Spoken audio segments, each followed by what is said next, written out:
maybe for some of you, but just try and take in what you can. And then when you go out there, just use exactly the same as what we've mentioned about tonight in that scenario.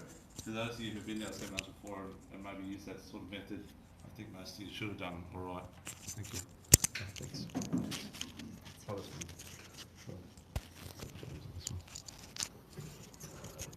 So that's the deal. Sorry guys for one sec.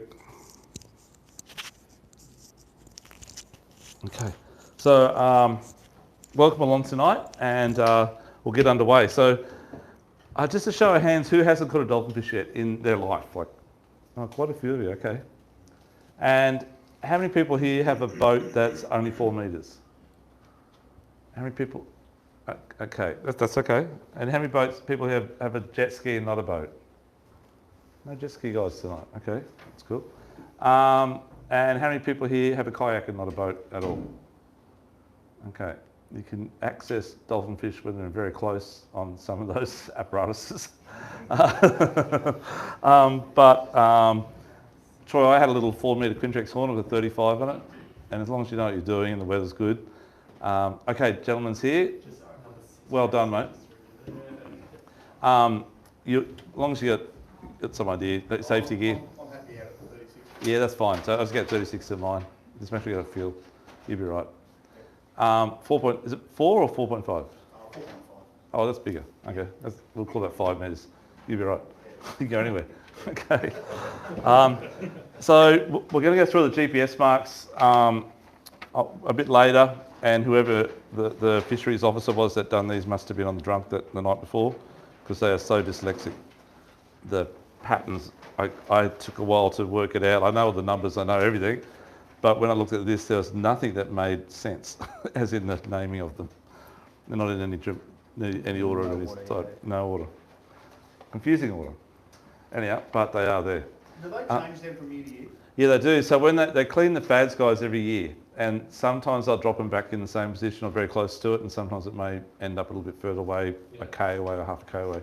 So, and you know, the fads are only, I think they're about 800 mil long or something, metre long. And if there's a bit of current, it's sort of sucked under, and you go to the spot and it's not there. It is in the vicinity normally, but the best thing to do is to get the numbers. They're always updated. And these are the latest update ones. That I think, have you guys got this in the bag? I think you have. Yeah. We'll talk about it now. But yeah, it's pretty all spot on, Troy. Yeah. Anyhow, the gear. I'm going to swap places with you, Sam, if that's all right. Thanks, buddy. Okay, guys. Dolphin fish. I love catching dolphin fish, mainly casting. This is my favourite technique. So I like casting lures at them. Trolling's also very good, and bait fishing's also very good. So we're going to talk about 3 methods. The beauty of the trolling skirts is that you get all the extras that come with it. So you get wahoo, marlin, okay? When you're bait fishing or throwing stick baits, you very rarely get that while you're chasing the dollies around the fads. So, and you also get the option of trawling current lines and over the top of reef and stuff like that, where the other styles you can't really do it, okay? So hence why we're going to put half the effort into your side tonight. Yeah. Okay, so I'm going to start with the spin gear. Okay, so when you're spinning for dollies, or bait fishing, doesn't matter.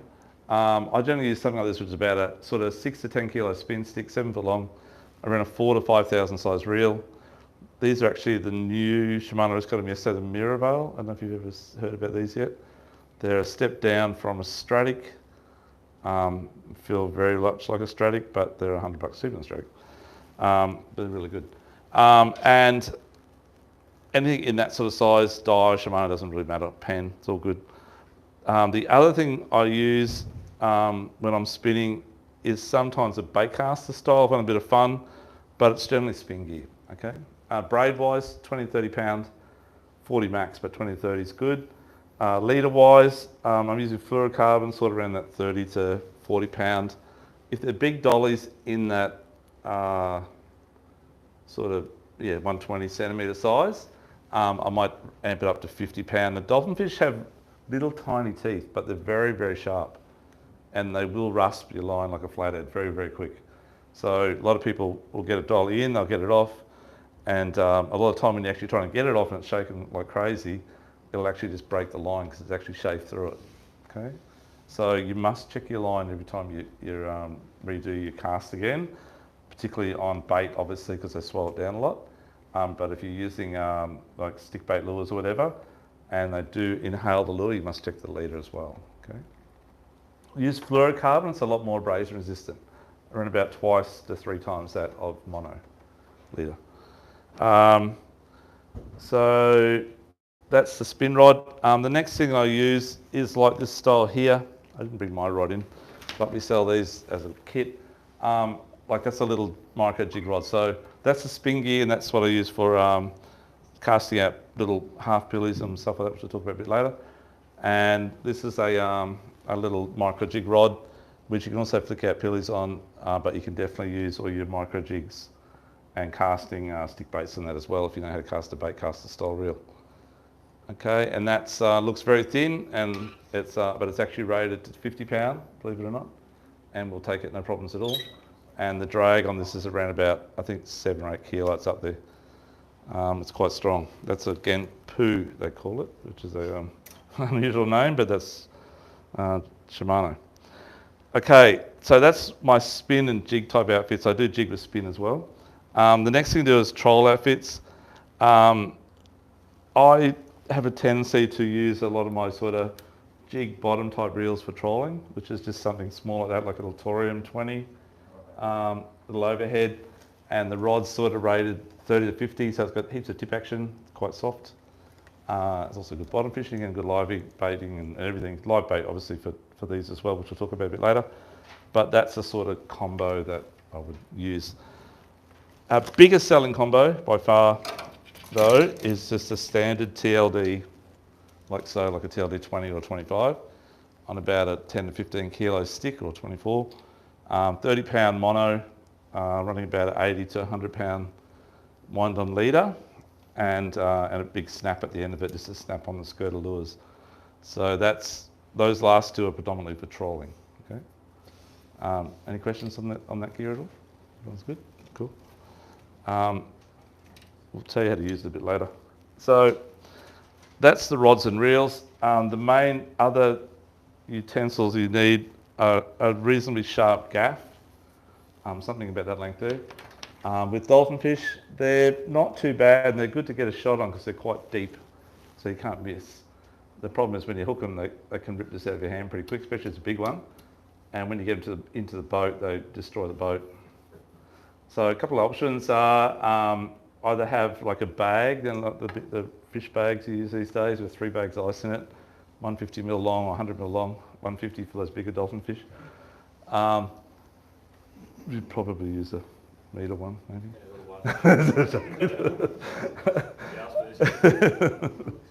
There is a 750 size actually. But yeah, gaff about that size. Gape about, that's a 75 mil 3-inch gape. That's about the biggest you'd want for a dolphin fish. And even if it's a 20 kilo one, okay? You don't want too big. You're going to do a head shot, and so as I was saying before, when you gaff the fish, always gaff them as they come towards you, come in behind them into the head area, straight into the boat, straight into that bag. Probably have your mate on the zipper ready to strap it up, because these things go ballistic. Or if you've got an open hatch in the floor, if you've got the convenience of that, put it straight into the well. If you've got a big esky, straight into the esky. The best thing to do is actually just put it in there, unclip your lure or cut your hook off if it's a big fish, and then let it thrash and bash itself to death in that little area. The reason being, guys, they just destroy your boat. They'll destroy your tackle, they'll break your rods. Don't mind it, but they do break rods. So you're not brace blocking? No, well, I won't say. You got to control them. So to do that, you got to put a wet towel on, maybe, and then spike them. If you try and sit on them, they'll flip you off. I've done that. You can straddle them, like big fish, 50, 60 pound dolphin fish. They threw me. On gaffing, when you gaff them and pull them in the boat, it's best not to shake them off the gaff straight away. Like you'll see a lot of guys just swing it in and it hits the deck. And if you've never been sack whacked by a 50 pound dolphin fish, well, you haven't lived, because they hit you pretty hard. But for the ladies there, that means if you get hit in the head or something. Yeah. But if you keep the gaff in it, that's your handle. Like you can actually control the fish a little bit. And kind of, there's going to be line wrapped around it, there's hooks flying everywhere, so use the gaff to control the fish a little bit before you sort of get too far into it, and then they'll slow down. Use the donger. They're pretty... You've given them a whack as well, or not? Mate, their head's so hard. Like, I hit them with the donger pretty hard. I've got a donger here somewhere. But it's like doing, doing, doing. You got to use a wood one. Oh, sorry. Went out Okay. last year and we just like that big $1,500 and there was a brain spot on them. Well, doesn't chart up, but just trying to understand which way to go about it. Yeah, small ones are easy, but big ones are a bit harder. Oh, it's 1,200, 1,500. Oh, that's a good size. It was last year, this Yeah. year. Yeah. No, they're coming. Well, they're there, actually. It's But- worth doing, but it's just getting them under control. So Yeah. that if you're in there with a knife trying to brain spike it while it's flipping, that can get pretty dangerous. So Yeah, so couple of suggestions are that at least an aluminium one and a fairly decent one, or wood's better, wood's solid. The flesh is pretty good though. You get the occasional dolphin fish that has a parasite that where you, when you fill it, it just like pus comes out of the fillet knife hole, you know. They're the really bad ones. I've had that happen a few times. They're generally smaller fish, not big, but very rare for the amount I've caught, very, very rare. The reason why they're so hyper in the boat, as Sam was saying, is that they're the fastest growing fish in the ocean. So they grow from baby to 6 foot long in like 18 months and then they cark it. So they're just absolutely super hyper. And that's why they're such a great fighter. They're always feeding. They're always, I'll take that back. They're always feeding, but they're not always biting. they're looking and frustrating you sometimes. They just won't bite. But that happens with all fish, I guess. There's bite times on dolphin fish. for something so voracious, they can be finicky at times. Finicky at times, that's right. There you go. Yesterday, yeah, that's right, yeah. So they don't like northerly winds. I've caught a few in northerly winds, but I've caught a lot more in southerly or easterly. Okay. But anyway, we'll talk about that a bit later as well. But anyway, the tools. So the donger, bleed them if you want. But the most important thing is you've got to stop it from thrashing and bruising itself and whatever else, and put it into ice or an ice slurry straight away. They breathe it in. They go to sleep pretty quick. Yeah. That if you don't bleed it, I still cut their throats. But if you don't bleed it, they're not like a mackerel or something where they've got a lot of blood in their system. They're pretty good actually. They're not too bad. Yep. The bigger ones you get, like Sam's saying, the 20 plus kilos out further. How many people who fish out past 100 metres deep? Quite a few of you do. So I have caught inside 100 metres, probably about 26 kilos, my biggest dolly in close, like I call it in close inside 100 metres. But out beyond that, there's a lot of 30 kilo plus ones. They are really aggressive and they're really hard to fight. Like even on heavy tackle, when you hook up on heavy tackle, 80 or 130 pound, talking big outfits, they give you a bit of a fight, you know. Sometimes if your drag's locked up though, they don't pull off much drag, but once you get onto the rod, they're quite aggressive. Yeah, so. Yeah. I guess that's the secret to catching big dolphin fish, 20 kilo plus, is go blue marlin fishing. Yeah, you got to use all the biggest dolphin fish I've caught all been wild we're blue marlin fishing. Just they come out in the middle of nowhere and just pile on. You're fishing big lures, big tackle, deep water. That's where the really, really big ones are. They're the ones you saw in some of those photos. They're 25 kilos average. The 30 kilos, those big ones. Good fun. Very. They've got a lot of experience to beat, actually. So they're at the prime of their time. Yeah, they are. Yeah. But anyhow, that's good. Okay, guys, so we've got that. That's about our rods and reels and line, like I was saying before. 15 kilo mono is the biggest seller. There are new lines out that are very, very thin. I won't pass this around. I'm going to need to cut a bit off it. This is 15 kilo. And it's about the thickness of 10 kilo line in any other brand. And the 24 kilos is the same thickness as 15. So it enables you to put 24 kilo line, if you want to catch these bigger ones, and land them onto your smaller reels and get the capacity. Okay, so if you got a TLD 20, normally you get about 350 metres of 24 kilo line on there. If you put this stuff on, you get nearly 600. You get about 500, sorry. On a 20, and you get about 600 on 25 of 50 pound mono, which is pretty good. Sorry guys, it's childproof. The other side of fishing a finer diameter line too is you get less belly in the water when you get a lot of line out on a fish. Probably more so with marlin and things, but even big dolphin fish. on that first run, they'll rip off 200-300 metres. You're still going forward, the fish turns, you can actually get quite a big belly in the line that's dragging through the water. So that thinner line cuts through the water quicker, you actually get more direct pull on the fish.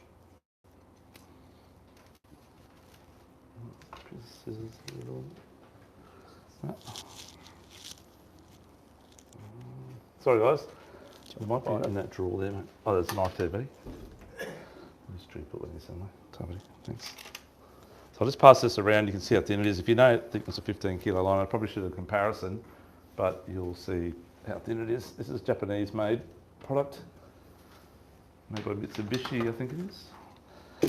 Anyhow, so there's lines and braid, trolling with braid. How many guys here troll with braid? Yeah, I'd say half you probably do. I do as well. And the beauty of trolling with braid is it's very direct, very aggressive. You may drop the odd fish if you're a bit too hard on your gear when you're fighting the fish.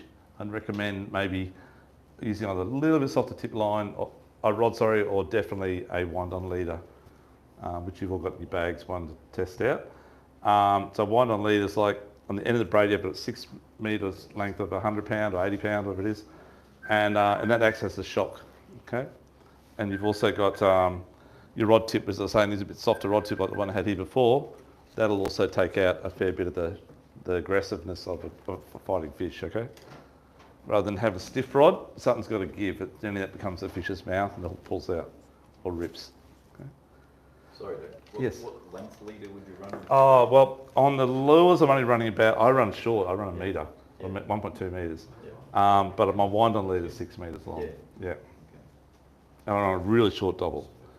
If I'm fishing comp, I'll cut that wind-on leader back to about 4. And still run 1.2 and half a metre. Oh, Yeah. Why? Sorry? Why? Why? Because I can wind the fish right up to the boat. So I can wind, my snap swivel's just 4 feet away from my rod tip. So you can bring it right up to the boat. If you run a long leader on the lures or a long double and long leader, it's just the fish is out there. Your rod, you can't wind the fish up anymore. It's sitting out there. You gotta, if you're single-handed, it's quite awkward. You put the rod down and manhandle the fish in. It's just awkward. Yeah. Never swims to the boat. No, always swims away, and you got to watch out you don't get the rod pulled out of your hand or whatever it might be. It's always a bit of a tricky time. Try and grab the gaff, whatever. 2 guys is not too bad, but you still got to manhandle it in. Does everyone understand what I'm talking about there? Yep. Cool. Good. Okay. So let's just do the scenario. I'm going to go out and say I'm going to bait fish, and I'm going to maybe throw some lures at dolphin fish. So first thing I think about, okay, what's the wind doing? And if the wind is blowing from the west, I'm not going to go to the 50s probably if it's going to be 50 fathoms to talk about. If it's going to be blowing around 15 knots plus, because it'll be a bit ugly out there. So I'll think, okay, I might just try the 36s and see how I go. So whether I go north or south, luckily for us, we get guys in every day, so we don't have to bite in that way or that way. For you guys, you're welcome to ring at the shop anytime, we'll tell you, or just follow our report. But at this time of the year, they're pretty well on every fad, everywhere, okay? And then within about another 2 or 3 weeks' time, they'll be just free swimming the ocean on current lines or on debris or whatever might be out there at the time. So it's just the very early season ones we're getting at the moment, but they're here very early, definitely. Okay, so my suggestion would be, okay, I'm going to go to the 3 fads, fad 12, B and C, which is straight out from the seaway, a bit north of the seaway actually, I'm pretty well out from it. And I'm going to probably get out there and I'm going to throw some pillies out. The first thing I'm going to do is I'll throw some pillies out, see if they're there and they're feeding. So what I'll do, and the current's always running south, okay? So you need to take that into account all the time. So a fad's supposedly is meant to be a buoy halfway down the fad line. This is where the government makes them.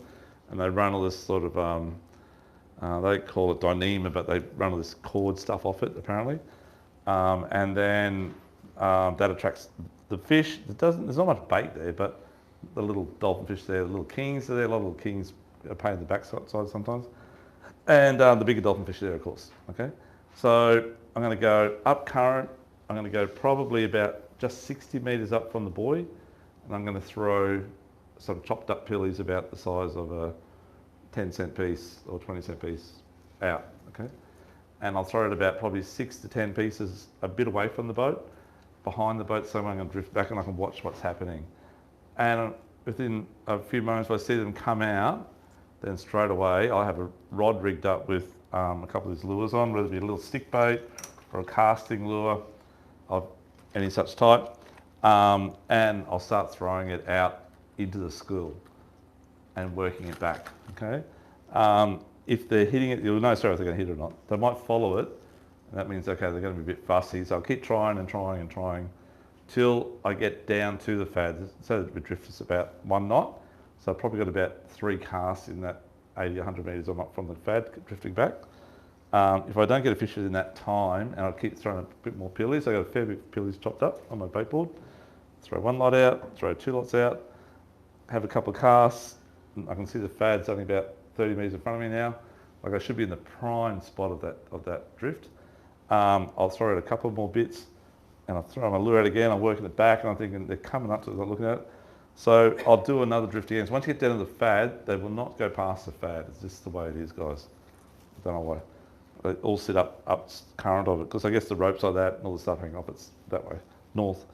So what I'll do, I'll switch to a plastic. If they're not touching that, I'll switch to a plastic. I'll pass those around, by the way. Hopefully they do touch that, they normally do.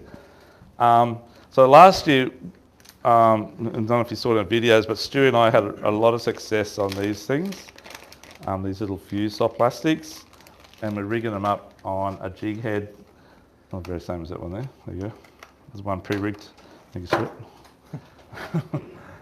Just like that. I'll pass this around as well. I do think you guys got similar in your bags. It's exactly what we use, guys. And I'll cast that again. I've gone up for a second drift. I'm 100 metres up again. Okay, and what I'll do, I will cast out a few pillies again, throw a few pillies out. I'll cast this out beyond the pillies, and then I'll let it sink this a little bit, because the bigger fish are down deeper, okay? I speak to a few guys that do a bit of spearing on the fads, and they annoy me, sorry guys, sometimes. But the bigger fish are always down deeper, and the little fish are at the top. The big, sorry? About up to 20 metres, yeah. So, yeah. Yeah, yeah, that's right. So let your gear go down. That's if they're a bit shy though, okay? And if you want to get the bigger ones maybe. So I let that sink down. Probably I don't let it sink down, but probably 5 metres. The big ones will come up to it, okay? And then I just work it back quite fast. Stop, just like your mackerel fishing, but not quite as fast, okay? And bring it back to you. Thank you. And you need a little bit of weight on the head to make it work. You can use lighter ones when there's not much wind and not much current. You might use like a 1/8 or something like that. But when there's general circumstances, you need that sort of 1/2 ounce or bigger. But a 6/0 hook. Okay, and I always put S factor on there. That's just me. I put S factor in every soft plastic I own. So that's good. I'm going to hear it's downstairs. There's a smear on there. And most times, if I don't get the bite on the hard body, I definitely get on the soft plastic. And if they're eating the bits of pilly and they don't hit that, by that time I'm a bit frustrated.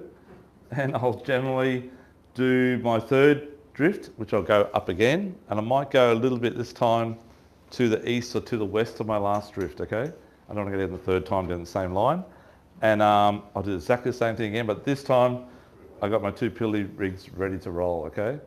And what I'll use there, I'll rig up a couple of baits now, and I'll put on my pillies, I'll throw a handful, I'll throw out my line straight away with it. I leave the bar arm open, I strip off a little bit of line as well, and let it totally free fall with the bar arm open. Don't ever close the bar arm.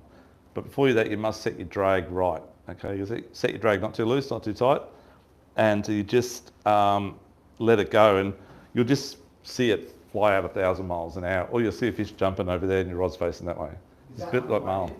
Unweighted, mate, yeah, 100%. The only time I use weight, two things actually, sorry.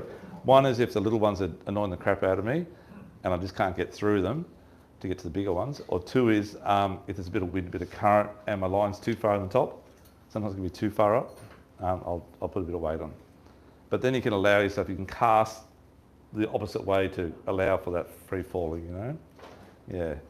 But if you sort of, if the if I'm drifting, say I'm facing west and I'm drifting this way and the fad's just over there, I'll try and keep it so that I'm casting on the angle towards the fad. And when I get near the fad, it's sort of maybe 10 or 20 metres to either my east or west of it. And one, you don't want to hit the fad. Two, you don't want to have to start the motors up right near the fad when to pull yourself away from it so you don't hit it, because that'll scare the fish off. It's a bit of doing everything, you know. Or there's some guy there on spot lock, and you can't bang into him. So it's all relative. Do you actually turn your motor off though? I do at times when the drift's beautiful. Like I'd say this morning there's no wind, Yeah. or early, and the drift's only about a knot. Yeah, I'll definitely. It'll take me 5 minutes or so, one maybe even 2 fish to get down to the buoy. Yeah. Yeah. Do you think it has a positive effect turn it off, as in fish? It doesn't seem to bother them too much, but starting it is what puts them off sometimes. You know, from quiet to noise. Yeah. But if you've got noise continuous, it's not too bad. Yeah. Yeah, so it's up to you whether you turn your motor off or leave it on. Yep. Does that all make sense, guys? Yeah. Why don't you just start with plastics then? Because I like to have fun on the lures. I love stick baits. I love seeing the action. I love seeing the tack on the top. Yeah. It's just visual thing. Does it matter the colour? No, not at all. But last year we did a lot of pink, but that natural colour we used a lot last year too. I tried greens. Believe it or not, green and skirts, fantastic. Green casting, can't get a fish on it. I don't know why. I was killing them on greens last year. Were you really casting? Yeah, we had no luck. No luck. Those Yeah. little split tail The gulps? gulps. Yeah, gulps are a little bit different. They will work because they smell, they taste like food, so they go hard. Yeah, yeah, they will. So gulps always work, Troy. Yeah. But in colour-wise, naturals and bright pinks are really good in casting that type of lure. But when you come to the hard body, like the ones going around, the natural colours by far work better than pinks or greens or anything, you know. So it's funny how it works. So that's about the sweet size? Perfect. The perfect size, yep. You need to put a chunky 6-0 hook in there because 4-0 or 3-0 is too small, and they'll straighten it. You need a bit bigger. Yeah. Okay. We were out there last year and there was guys using stick plates and skirts and they were doing nothing, so we decided the old killing trick. Yep. And they come on. They come on, these guys That's are right. driving past. What are you guys doing? That's right.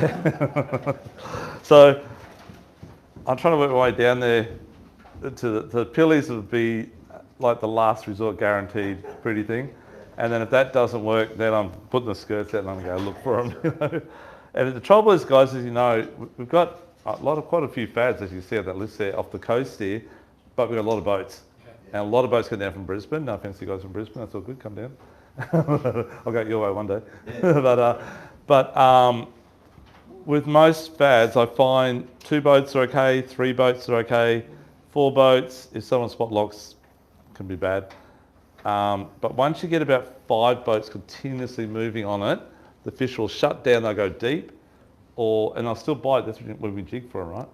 Or they'll go wide, and that's when you put the skirts out, or you might see them jumping over there. We'll go there and sometimes cast a stick bait when we see little ones jumping.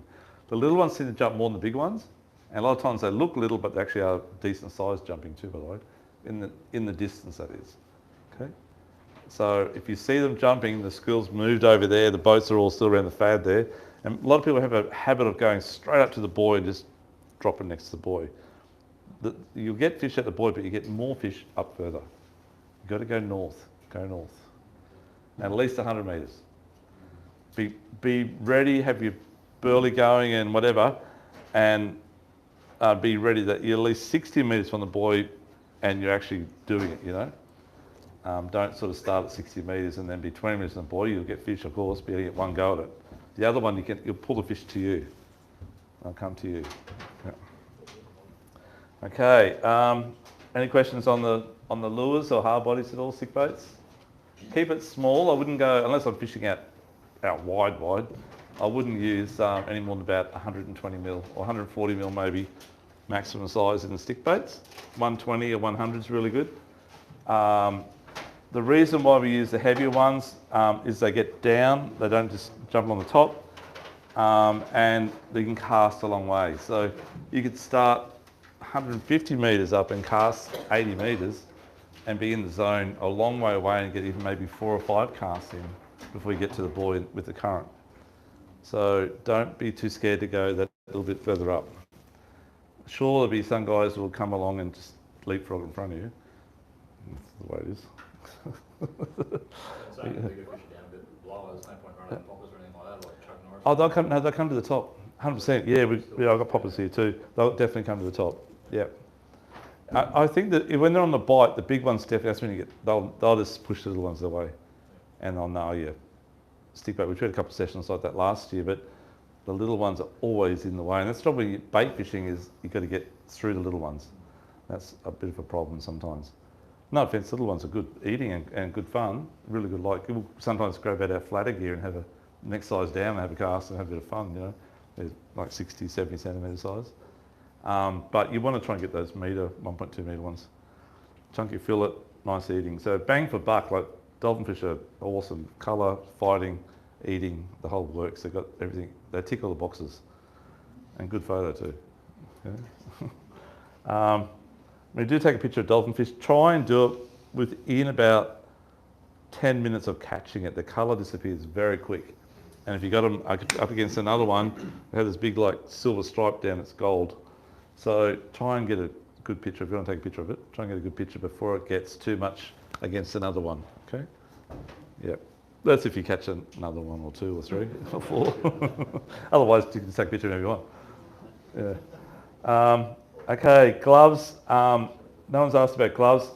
Unless you're doing lots of casting and probably using a bit bigger gear, they're not too bad, but just for grabbing the leader and grabbing fish, gloves are an okay thing to use as well. I always have a pair of crimping pliers in the boat. If I want to crimp something, if I'm using like the 100-pound leader, I can easily crimp it. You can tie up to about 130 pound with a loop knot on your line on lures, but a lot of people above 100 like to crimp it. Okay. Make sure you get the right size crimps as well, which you got some in your bag there. That's probably about it. Oh, snap swivels. Have just some spare snaps. I don't know how many guys here busted off their snap swivel and had no snaps in the boat and had to tie in the lure and then get line twists. Just have some spare snaps. That's probably about it, I think, in that. Leader wise, if you don't want to use a line on leader or you lose your line on leader, make sure you got some 80 or 100 pound line in the boat, okay? And that you just tie with an Albright or whatever knot you want to use at the join to your braid or to your mono, or you can just tie it directly to the snap or tie a loop in the end of it and then put it through your snap, and then down the other end, if you're running your lures, you can run it through your lure. This is if you get busted off and you need to redo something in emergency, or if you just want to use a livey or whatever, you can rig up a quick snell hook as well. Okay. So no one's asked yet about the hooks that I use for the pilchers. I use about a 3.0 to 5.0 hook. Okay. I like to use Shinto hooks. These are made by BKK. They're extremely sharp, extremely good quality. So put my specs on and I'll quickly make up a little snelled rig. Does anyone here not know how to snell hooks together? Anyone not know? Sorry, I'm just looking for my glasses one minute. I need my glasses to find my glasses. Lucky you're here, Sam. Thanks, man. Sorry, guys. Sorry, who can't do a snell? Okay, please just pop downstairs. I don't know about tonight, but when we're not busy, we'll show you how to do it, okay? It's quite easy. I'm just going to quickly do one now. With a couple of 3.0 hooks. This is... Circle? No. J hooks, just the normal octopus style hooks. So if I'm using half pillies or whatever, sometimes I'll use a single hook and they hook up very, very well. And I'll use that if they're really fussy, and I'll drop down to 30, even 20 pound fluorocarbon. That's the point where I'm at before I decide to go trawl on lures, okay? But don't worry, some days I'll trawl lures straight up. I might add on that, Yes. on those days where they're really finicky and you throw everything in the boat at them, still haven't got a bite. You get follows, they're there, you know they're there, but they're not eating. Think outside the square. I've seen some radical stuff work on them when nothing else would. I haven't tried it up here, but I used to live in Sydney many years ago, and we, by pure accident, worked out the secret on the fads when there was 20 boats on there was to use prawns. We were the only boat using prawns when 20 other guys were fishing liveys and pilchards.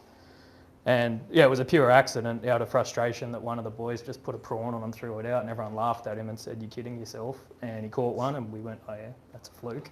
And then he caught two, and then he caught three, and we all put prawns on and bagged out, and we went, "Oh, we'll try that next time." And as I say, I haven't tried it up here, but that was just something that no one would have ever thought to do that.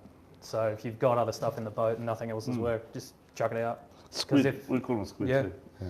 If there's 6 other boats fishing pilchards and you're the 7th boat fishing squid or whatever it might be that's different, that could be the thing that turns them on.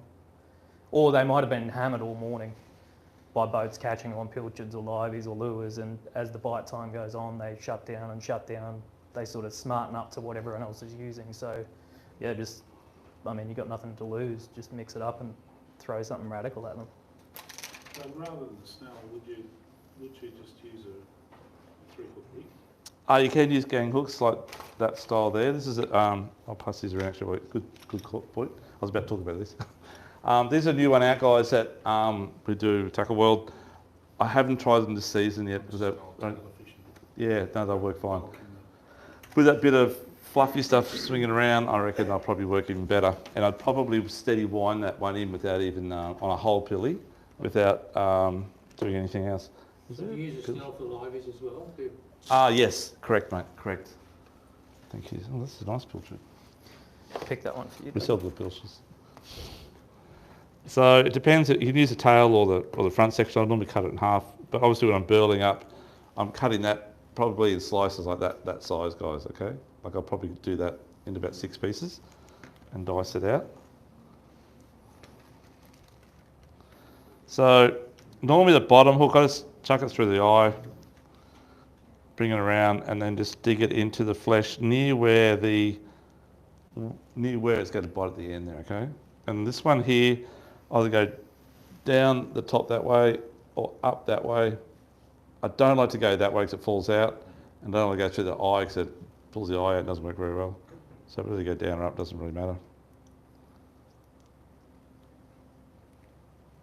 But just like that, I'm going to use one of these ones here actually. You can check out the GPS marks on the way around. You'd never have the bottom hook sitting proud though? No. No, I try and conceal it. Yeah. I think they'll come up to it and look at it. Sometimes I'll even wrap the line around so it's tight around its body, but generally you don't need to. So, thank you. Entree. So, sorry about the smell, guys. Pilchards stink so bad. Like when you're fishing, you don't smell anything, right? You walk into people's houses and probably think, oh, this guy stinks. But you don't smell on yourself. But when we get guys come to the shop, pull up the boat out the front, it's like, Stewie, you serving. It's amazing the difference. Tail section exactly the same way, but I just did reverse. The last hook just goes through this part here. So the first hook's down here. I'll sometimes put it through the middle here. I'll pull the whole hook out and then dig it back in so the bottom's down here. And my top hook, I'll just go straight through here and pull it out. I will sometimes go down a bit lower and I'll do a half hitch around the tail and pull that tight onto that. So it's not actually like sticking out in the current or whatever, on the wind, depending on the day. On the bigger ones, I was going to, sorry. on the bigger ones with their jaw structure, do they hooks they penetrate all Yes. that size? Good question, Len. So up the ante. So if I'm out wider, say on the 50s fad, and you know there's an odd 1.3 metre or maybe 15 kilo one there, I use about a 5.0 or 6.0, just bigger. And then if you do rig up, it's best to have a few things made up, guys. I have like those rigs there, and you'll only get maybe sometimes one fish, and that's already kaput. And you'll need to tie another 2 hooks or re-rig, whatever. So I'll generally have, it's quicker to tie an Albright than actually to tie up 2 hooks now together. Okay, so I'll have those rigs done on just a bit of foam, whatever.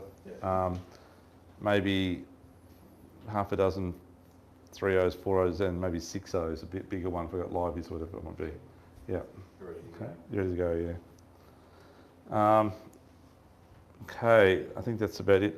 Any questions on that, on the bait fishing, guys? Good. So live baiting, how many guys have caught dolphin fish on live bait? And most of you would have. So they love live baits, okay? The weird thing is, it's a bit like the mackerel at this time of the year. I'm not doing good mackerel yet, the Spanish mackerel I'm talking about. When the Spanish mackerel start, it's all lures. It's lures at the start. You can get there with live baits and go there with trolling slimies or yakkers or whatever. You'll get them, but you won't get many. You get heaps on deep divers.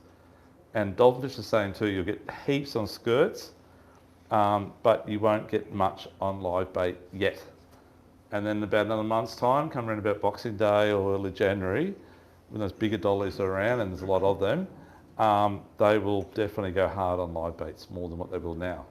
So you'll get them now, but you'll probably get just as many fish on skirts or more. Okay.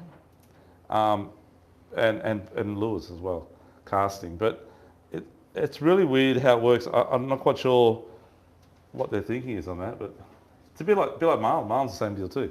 Marlin, little black marlin, the first 6 weeks of the season, or 4 weeks of the season, it's all skirts. And then mid-January to early Feb, everyone's out on Spot X live baiting and no one's trawling skirts as much. And you can go out there now and whenever, so when they rock up, and live bait Spot X, you'll get the odd one, but if you trawl skirts around the area, you'll get heaps. So it seems to be a pattern with most pelagics that they like lures first, and they like live baits and baits second at that time. But for these things, pilchards are always in the front row of the hatch for some reason. Yeah. Everyone loves a pilly, yeah. What's your what trawling speed are we? I think Sam's going to talk about that, but normally made about 7 knots, roughly speaking. Yeah. And Sam will talk about distance back on the boat and that. So, does everyone understand when I'm talking about getting up from the fad, drifting back to it? Do you all understand that? If you've got, say you got a northwest blowing, which is not that often this time of the year, and it's pushing it down quickly down towards the buoy, you need to reverse up. Okay, you need to reverse up. You'll actually need to cast your line opposite way to the buoy. Cast your line up north, because the current's actually going to bring it down. You're reversing back, it's going to go past the boat. If you throw it that side of you and your back's facing north and your line's facing south, very hard to fish that way for a start, and it'll never get down enough for the fish to look natural. It'll want to be on the surface, getting pulled out all the time on the surface. It won't work very well. So you need to fish complete opposite and face north, even though you're drifting south. It's just the way it works. And same deal when you're drifting on your first drift, you might think, okay, wind's blowing that way and I'm maybe going to drift that way. If you want to do a dummy drift, that's fine. Just drift and throw a few pillies out. Don't throw a line in, just see what comes around on the drift down, but at least you get a track on your GPS, and make sure your track's on, and you'll see which way you're drifting in the track. Second time, it's normally okay, but if the wind's variable and goes from north to south, it can change quite dramatic. So what was a drift all of a sudden becomes a crappy drift because you're now drifting away from the buoy or whatever it might be. But your current's always going south most of the time out here, this time of year. Okay, looking at the charts too, guys, we haven't had much warm water here yet. It came in a little bit warm about a month ago early, actually, a little bit, sort of went from up to 24 or 23, a bit wider, but now it's dropped back down again. But I looked at charts this morning, and there's that big lot of warm current, which is from, I don't know, Innisfail, Cairns, all the way down. It was down to Yeppoon, it's now down to just top of Fraser, or a bit about Gladstone, maybe Bundaberg. So it's moving south, and it's a whole continuous lot. So that's like our 2.5 knot, 25, 26 degree water temp full of pelagics coming this way. But we've got the prelude already, which we don't normally get yet, okay? I don't use any teasers when I'm bait fishing or casting little lures around. My teaser's just pillies, okay? That's it. That's probably about all I'm going to tell you, I think.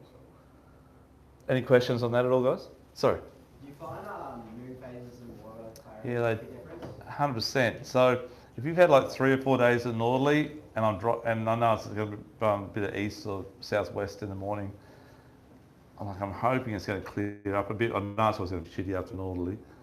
And when I'm driving out there and I'm going to that FAD 12 B or whatever, or maybe the one northeast on the 36s. And I'm in 60 metres and it's still greeny colour. I'm a bit disappointed maybe. And I'll think, am I going to go a bit further? Because once you get out to about 80 metres, it's always clear, you know. So it depends on whether I'm going to fish the 36 or 50s. That's what it more or less boils down to. Because a few days in northerlies can make it really yucky. You get a lot of coral spawn on the water this time of year as well, but it doesn't deter the clarity below it, you know. Yeah. Yeah, they do. They like hiding it and stuff like that. So you guys, when you're travelling out, it doesn't matter. Like I've got me to 35 fish 200 metres from the seaway over time. You've just got to find something. If you find a current line or bait and keep your eyes peeled for anything floating. That's the holy grail, as I keep saying. Now, I've only had it twice in my life out here. Have you had, Aaron, you had anything yet? You found it there yet, mate? Yeah. Smash it? Yeah. Unbelievable. When the tree come down, there's a tree that came down last year that yep. we went fish on. Yep. And it was crazy. The tree was like reported here one day, Ballina the next day. And yep. It made its way down and everyone got fish on. Yeah. So, it could be any distance out, but both times I've struck it at about 80 to 100 metres. First time was a big, just a log. We were just actually bottom fishing for pearlies, and it was a glass out, and it was about maybe December, and I just saw this thing every now and then on the surface, and I thought, oh, this time of the year is like, yeah. So we went over there, and I reckon I was about 50 metres from it, and it was actually really like a Christmas tree glistening.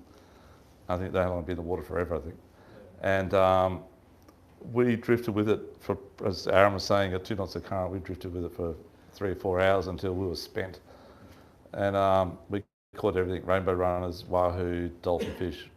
There were sharks eating our fish, there were cookie cutters, there was everything in the water. It was just amazing. Rainbow runners, called rainbow runners.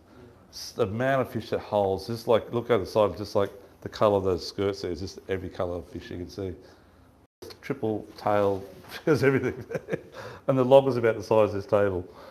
Another time, a few years later, which is only about 2 years ago, 3 years ago, we're down at Tweed fishing out in the 50 fathom reef and glass out. And I just see this, I thought it was actually a periscope off a submarine going along. And it was about probably 400 or 500 metres away. And it looked like a submarine periscope going along. And the current was running because we were backing up into the current, right? And so I said, guys, get your lines up. We've got to check this out, see what it is. Again, sort of go slow over to it. And we realised it wasn't a submarine. And then we got close to it, and I didn't actually get to look at what it was after about 20 Ks and maybe 4 hours later, because we just had a fat day catching monster dolphin fish and everything off it that we could think of. Exactly the same scenario as I had a few years earlier. We ended up, that was down at Tweed, we ended up down off about south of the banks of just north of Brunswick, I can't remember what it's called now, Mindara Banks. We were just south of there, and by that time we realised we didn't have enough fuel maybe to get back. Anyhow, we had a good time. And we went out to have a look what it was, and it's a piece of bamboo. That's all it was, a piece of bamboo, probably about 100 mil diameter. It was about 6 metres long, like perfectly cut. And it was just bobbing in and out of the water, but it was sticking vertical like that, and it was about probably 1.5 metres out of the water and about 4 metres below. That had like 1,000 fish on it, and it was drifting south. So the guys off Ballina probably smashed it the next day. You know, as Aaron said, the tree probably got reported about off, I'd say Moreton probably. They caught them, Everywhere. As it goes down the coast, because that's been. The coast talking about that tree. Yeah. So Aaron's in the game club. There's a lot of game fishing. So you guys will tell each other straight away. I know that because I'm in there too. So that's the beauty of being in the club. The boys tell each other. In the shop here, after we've probably had one hard day on it, we'll tell you. Don't want too many boats, I think. No, just joking. But you need to be aware of anything that looks abnormal floating in the surface, because at this time of year, for the next 3 or 4 months, it's just going to be a beehive of fish. And it seriously is the greatest fishing you probably ever have in your life. In that, depends how far south you want to go with it, but yeah, drifting. And they're always hungry, Aaron. Whenever it's crazy. Yeah, they're just something wrong. Yeah. Yeah. So good luck to you if you do find one, but just please, I'll give you my number later. I'll be there the next morning. Okay, so I think that's about it, guys, on the bits and pieces that we're going to do on the casting and the bait fishing and live baiting. Same technique. Do you use a sinker or no sinker? I use no sinker.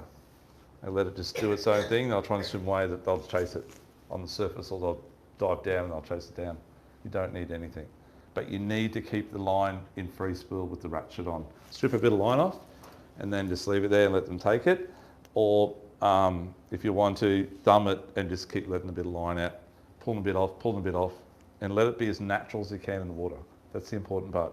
If you put the drag up and drag it through the water and it starts going sideways or whatever it might do, they'll look at it, but they'll probably swim away. If it's a hungry big one, he'll eat it, but you'll probably get a lot less chance of getting a bite, okay? A reaction bite. So when you say put the ratchet on, you fish an overhead for liveys, not bait runners? No. Oh, I use bait runners too, but not for that situation, no. Yeah, no, just like those, yeah. You use spin reel as well? Otherwise, just yeah. liveys, you get a spin reel. Yeah, no, spin reels I actually like spin reels sometimes even more. I'll use a big Saragosa just there. There's a new line on it, but I'll use that a lot of the time on the bigger fish, and I just leave the bail arm open, and you can actually let it run through you. Just let them keep feeding it through your hands. Pull a bit off if you have to. So if it's going itself, just let it keep coming out. And when it takes off, you just turn the handle or click the bail over, and you're on. Yep. Okay. So Yes. I've heard you say this before, but so for the bite for that period, would you be there at sun up? Yes, that's a good question too, Letty. And someone asked about the moon before. I never got to finish it. Sorry, guys. But definitely, you got 3 bite periods, and the last 2 mornings have been the perfect bite scenario. So you've got obviously daylight. Yep.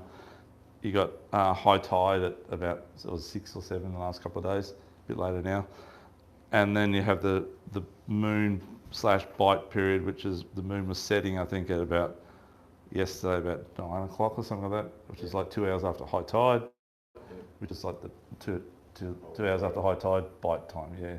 So you nearly fished the whole 4 hours of fishing, catching fish. Problem is, if you get northerly blown for a couple of days and it gets a bit dirty, or they get a bit switched off, that'll put them off, and that won't make any factor help at all, no matter how good it is. They just don't want to bite sometimes. Part of it with fads is also trying to be the first boat there as well. 100%. So yeah, this time of the year, you need to be heading out in the dark pretty well to the fads, and you want to be arriving there as the sun's clearing on the ocean, sort of thing, be the first boat there. Normally, we do that all the time. We normally have it for about half an hour to 40 minutes on our own to about 4:30, 4:45, then a boat arrived. That's not too bad, but by about 6, it's like 4 or 5 boats. And you get your liveys out there as well? 100%, yeah. So 36 fads around most of that area you can get liveys. The fad that's produces really good fish at the moment, which is the one near Spot X, just north a bit, you can get liveys there as well, or you can get them around Spot X. You just got to look for them. But don't get them in the morning and then head out there, because it's all over Red Rover.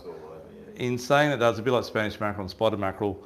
You will get a bite when everyone else disappears. When everyone goes back and they sort of come back a bit, and especially if you get a tide change or a moonrise or something, 11 o'clock in the morning, all the boats have disappeared, you might get a session where you'll smash them. Yeah. And if you're driving out in the dark and you hit something, if there's not a whale, mark it, drift with it, because when it comes daylight, it's going to be a bonus. You don't want to hit something. You don't hit something. Okay. Any other questions, guys? You probably are doing similar to what I'm saying, but you need to have backup plan A, B, and C. If they're not doing it that way, then that way, then that way. Because you've driven a long way out there, and you don't get many days off to get out fishing, and the weather's never right. So you've got to make the most of it that you can, with every available opportunity that you can get to catch the fish on the day. That's what I say, just throw everything in the boat. A to Z. Yeah. But sometimes you get there, and the first thing is right, they're on. That's the days I like. Yeah. And you still get them on micro jigs and all that? Yeah, I didn't talk about jigging, yeah. So micro jigging, when they switch off, when you get like 6 or 7 boats, watch your sounder. And if you just have a bit of a zoom back up again or whatever slowly, and you'll see, looks like, they don't come up like a bait ball, they come like just lots of little fish. Yeah. On the sounder, then they might be down 30 metres or 20 metres down. Yeah. Drop a micro jig down, just slow pitch it through them. They don't need fast. So you run a split screen then, so you've got, because you wouldn't run. I always bottle run lock split screen, yeah. but you wouldn't, so you wouldn't be running bottle lock then. They're not that low down, no. No. So you Oh, I have caught them down fairly deep, I must admit, but not that low, no. Yeah. No. Yeah.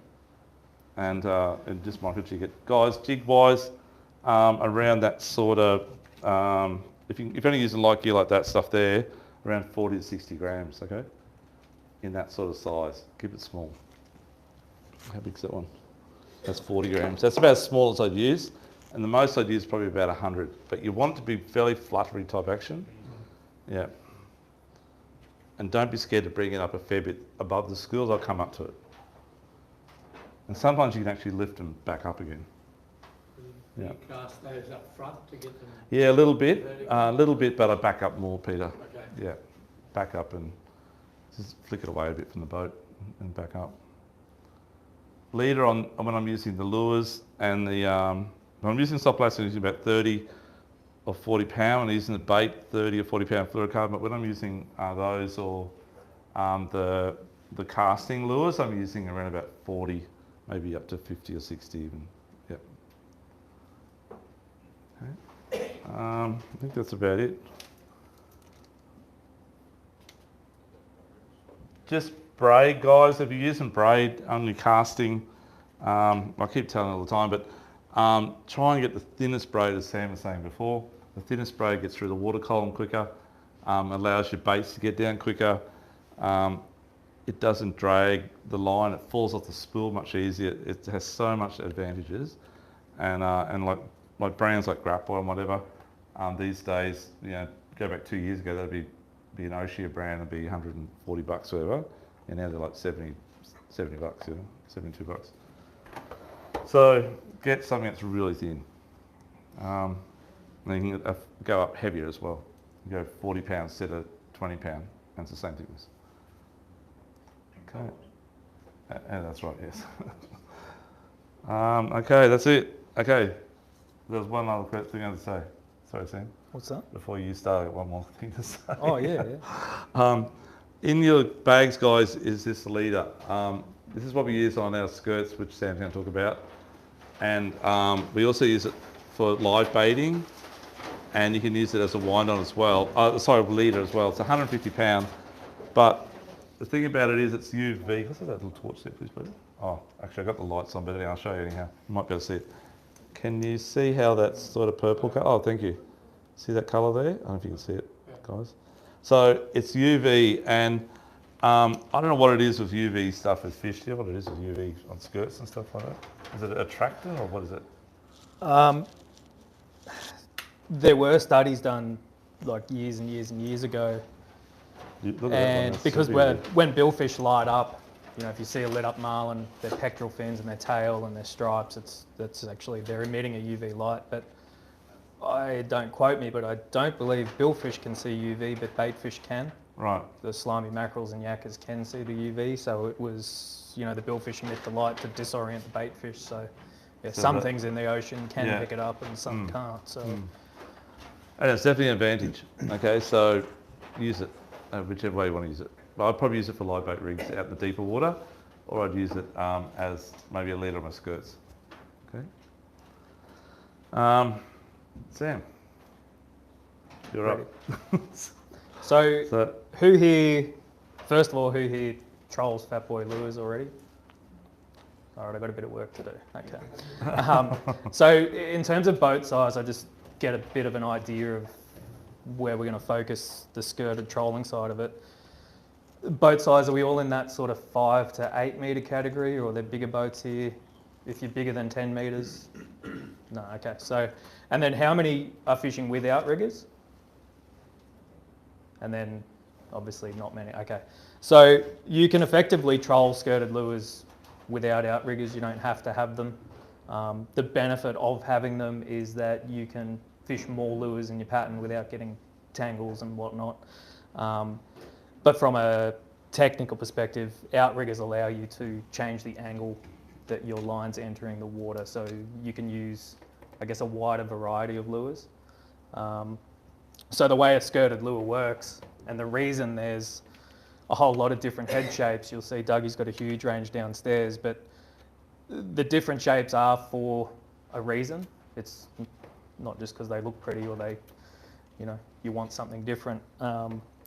It basically all comes down to the angle that the line is hitting the head of the lure where it's in the water. So closer to the boat or higher up off an outrigger or off a big boat, your gunnels are quite high off the water. That line is entering the water at quite a steep angle. And further out the back, you know, a long way back on the boat, or from a smaller trailer boat where your gunnels are lower to the water and you're not fishing outriggers, that line is entering down into the lure at a much shallower angle. So you can use a different head shape to offset those differences. And you know, there's a whole lot of different radical theories about it all, but the simplest way to think about it is short heads stay short and long heads go long. So the further away from the boat, the longer the lure head, because the longer heads swim better with a shallower angle entering the water. That's like a quick basic theory of it. So short, short, long, long, that's the easiest way to remember it. And then tied in with that is fat heads and skinny heads. It's the same concept. Shorter, fatter heads work better closer to the boat or higher up off the outriggers. Longer, skinnier heads work better out the back. If you fish a longer, skinnier head like this lure here, for example, really, really close to the boat on, say, your short corner or really high off an outrigger, this will just skip out of the water. It won't swim, it won't run nice, but you drop it back 2 waves in your pattern and get that angle down a bit and it'll be the best lure you've ever seen. So you can, I guess, manipulate the lures that you already have. You know, if you've already got a pattern of lures or you've got some stuff that you've bought and you know you think it doesn't look too good in the water, move it around, change positions with it. Don't just write it off as being a bad lure. Sometimes all it takes is literally go from the 3rd wave to the 4th wave and it goes from being bad to one of your best. Or take it from your corner up into an outrigger or something. So move all your lures around until you find the spot that it looks best in behind the boat. But if you follow that theory, that's kind of the best starting point. And for that reason, it's good to have a mix. You know, from a smaller boat without outriggers, personally, I'd probably only fish 3 lures. You know, a standard pattern would be 5, which is a short corner, a long corner, a short rigger, a long rigger, and a shotgun. There's one Dougie prepared earlier. So yeah, your short corner on most boats is going to be on your 3rd sort of wave. So the wake behind your boat you measure in waves, and most boats will put out sort of 6 to 8 waves in your wake. So you work your positions off, starting from your sort of 3rd wave, 4th, 5th, 6th, and your shotgun maybe on the 7th. You're basically spacing them by 1 wave. And I prefer to talk about it in terms of waves than in, you know, 30 metres behind the boat or 40, because every boat will have a different distance in their wake. So just work off your wave patterns. And when you are setting your spread, start with the longest lures first. So the first lure you put in the water will be your longest lure. So if you're running 5, that'll be your shotgun. And then you work your way back towards the boat. And the reason for all of that is that basically eliminates tangles. So if you start with the shortest lure and then start feeding other lures past it, you know, the wind will blow the line over it or you'll rock on a swell and things get tangled up. So if you work from the back towards the boat, you eliminate that. And by staggering the lures 1 wave behind another, when you turn the boat, they can actually swim past each other, especially if you don't have outriggers, spreading them wide apart. And again, you avoid most tangles. If it's really rough or really windy, is even worse. You can still get crossovers and tangles, but generally if you stagger your pattern, you avoid a lot of those issues. So that's sort of, I guess, the basic theory of how to choose a lure and where to put it. Trolling speed wise, again, this depends on the size of your boat and also the weather. So you know, smaller boats, you may need to go a little bit quicker again because your lines are lower down to the water. If it's very rough, you'll probably be trolling at the slower end of the spectrum, anywhere between sort of 6 to even up to 9 knots on a really, really calm day. I pretty much let the lures dictate how fast I would troll. So you set your 3, 4, 5 lures out the back, get them all where you like them to be, and then adjust your speed to get them all, you know, looking like they're swimming well. They should be sort of splashing on the surface. They'll duck down a little bit and wiggle. They'll leave a big bubble trail behind them or a smoke trail, and then they'll come back up, pop, go back down, smoke.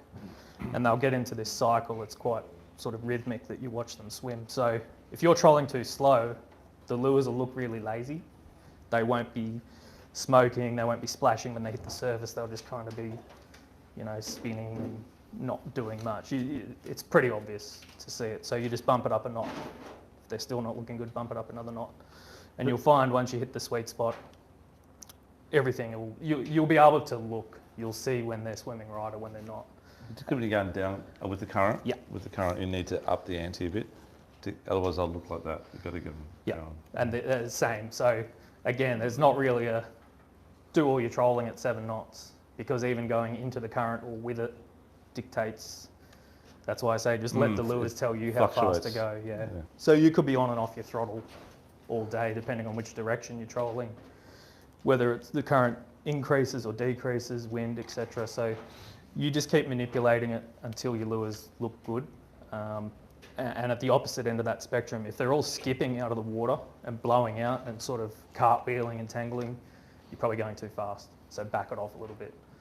And personally, I prefer to troll as slow as possible, as long as the lures are working well. I find the hookup rate's a little bit better going slower rather than faster. It's easier for the fish to grab the lure. If you're trolling around at 8 or 9 knots, you get the bites, but you can miss a lot of hookups because they're trying to keep up with your lure and hit it on the run.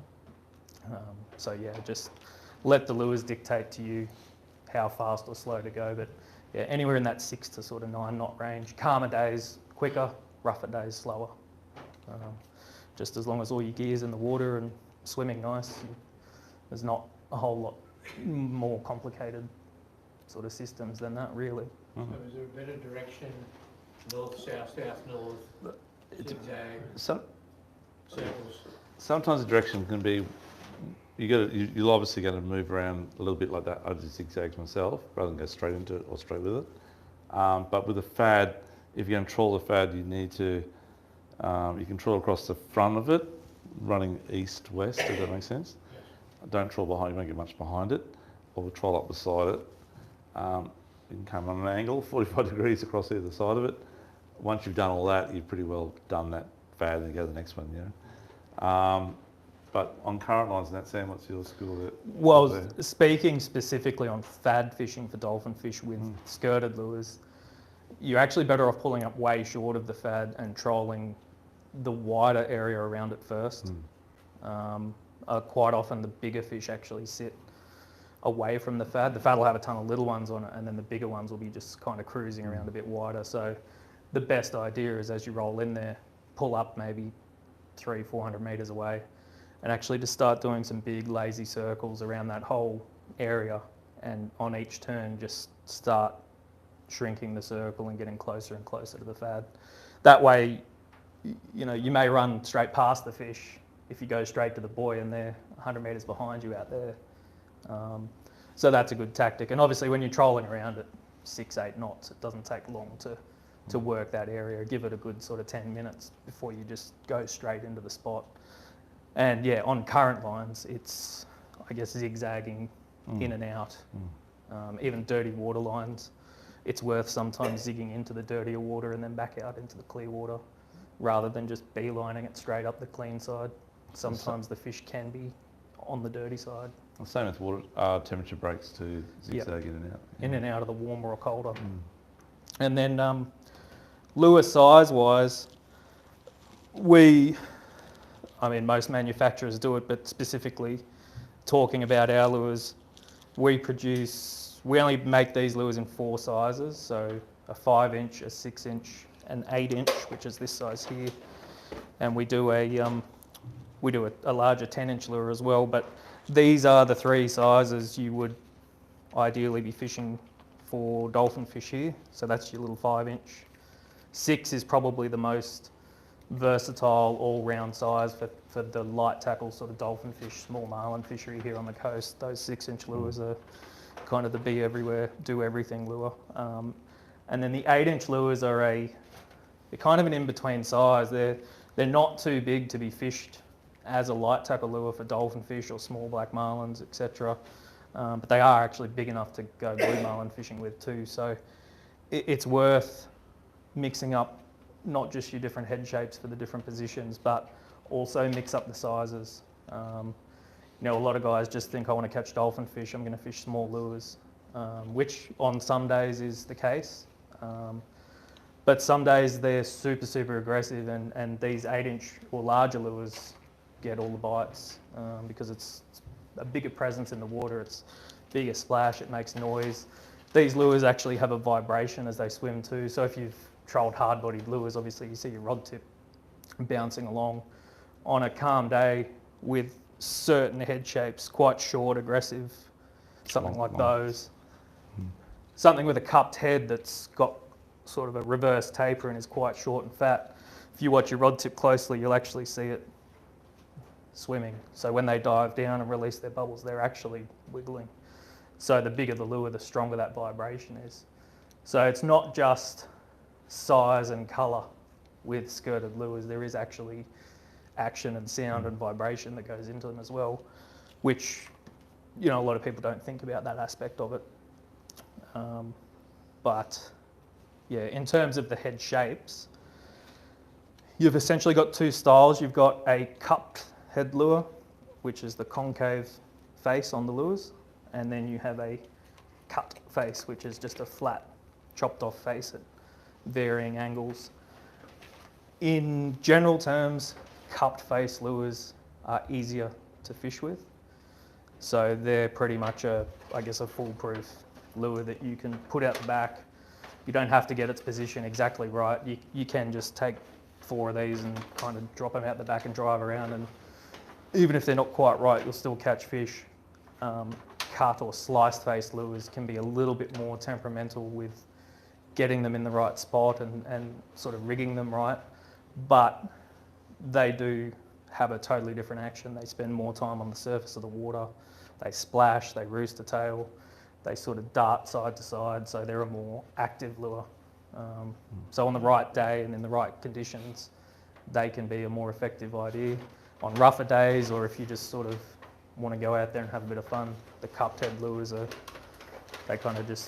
a no-brainer. They catch fish all the time. I guess, was there any questions on any of that? Is there any certain colours that you use closer to the boat, like the darker colour to the boat or darker colour to the back or anything like that? Yeah, there is some sort of, ask 10 different people, they'll tell you 10 different things when it comes to colour, but general rule, darker colours work better in closer to the boat because that's where all the turbulence from your outboard prop wash and the wake of the boat is. So a darker look, if you think you're looking at the surface of the water, it's white when you're looking up at all that sort of prop wash. The darker black and purples are probably... Or bigger lure salmon close. And they're the same idea, darker and bigger closer to the boat because you're going for that silhouette against the prop wash and all the bubbles and that in the water, and then progressively as you get further away from the boat, the water cleans up, you've got less interference from the bubbles. So you go to a smaller lure, it's easier to see in the cleaner water, and generally brighter colours. So like lumos and pinks are really popular on the shotgun and the longer positions out the back, and then black and purple's probably the best colour for a short corner lure, or this thing here.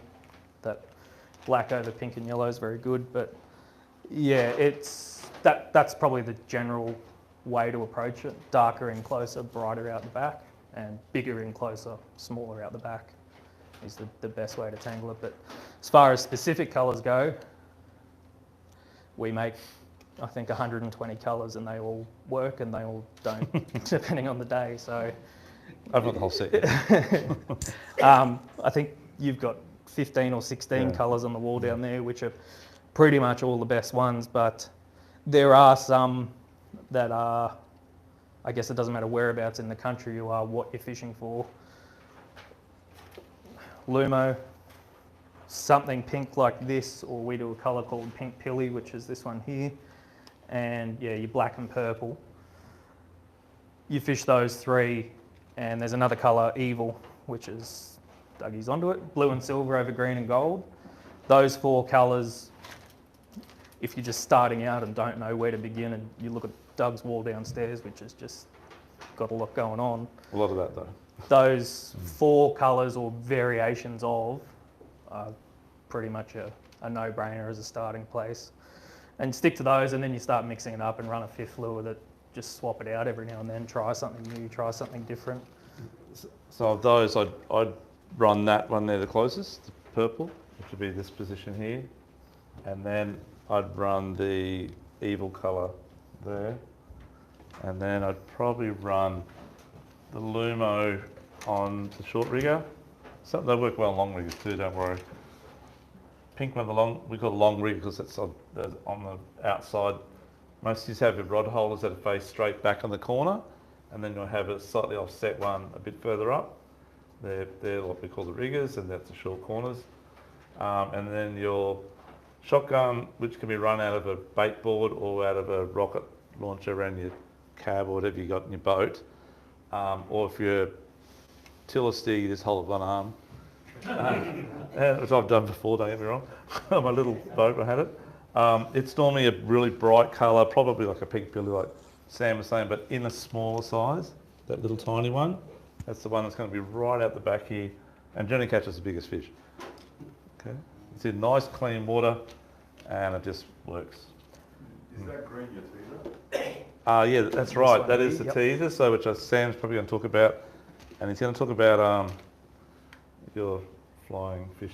Yeah, there's a technique which we don't use much. I'm going to tell you, Sam will tell you, but technically it's very popular in the States, in America. In Australia, we're the only country that won't allow it in our game fishing for some reason. But in America, they all tow a rig lure behind their teaser. So the teaser is actually on the rod, and they use smaller birds. Okay, where we've got to use bigger birds here, which I'll show you in a moment, and bigger daisy chain to get the fish into the pack because we haven't got attached to a rod, so you can allow yourself to use a bigger teaser. What Sam's going to show you, do we grab that little one? No, you actually had the other ones I was talking about. Yeah, so when it comes to teasers, especially for dolphin fish, but I have the same theory for billfish as well. I much prefer surface splashy stuff as opposed to subsurface teasers. So things like a witch doctor or something. You can get teasers that go below the surface and they flash and whatever. But I mean, if you're trolling lures, the lures are on the surface.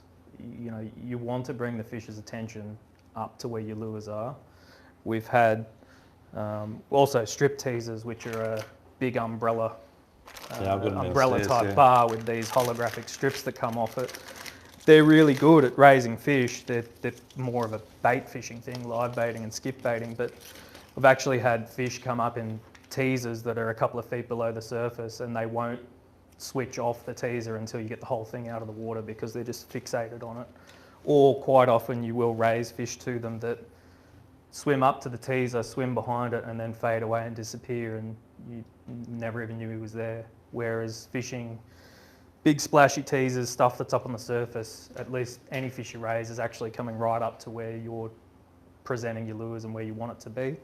And with dolphin fish especially and marlin, I find that splashy stuff gets them a bit more whipped up. So even if they come in not sort of in full-blown feeding mode, all that splash and action that's up on the surface, you see them light up and a brown fish will turn into a lit up fish and they're ready to go then. So that's my preference for those, and out of all of them you can use these hard timber birds, which these things will actually run that way up and they splash like that across the surface and you'll run a chain of rubber squids or something behind it.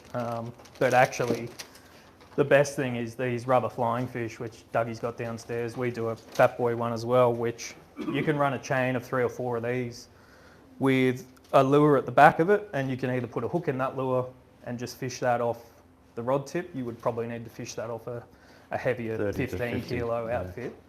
But the action of 3 or 4 of these rubber flying fish, so these will also swim. They actually flap side to side and those wings stir up the surface. You get a chain of 3 or 4 of them in a row, and there's just a whole lot of commotion going on behind the boat, which any fish that comes into your pattern, that's where they're going, straight forward. And then if you've got a little lure that's swimming, 6 feet behind this chain of flying fish, that thing's just waiting to be eaten. You're drawing them right to the lure, and you're getting them really whipped up and excited. So generally the bite you get's pretty good. So they are my personal preference. Yeah. There's for a teaser. There is one in between those 2 sizes there, so that's like a baby one, a bit bigger one. There's the middle one would probably run that I'd run on those little lures maybe. Yeah. But you run that size. Why is there a hook on that? That's a good question, actually. They do. I'll let the master answer. Well, no, you can fish hooks in them, and they actually are really good for tuna.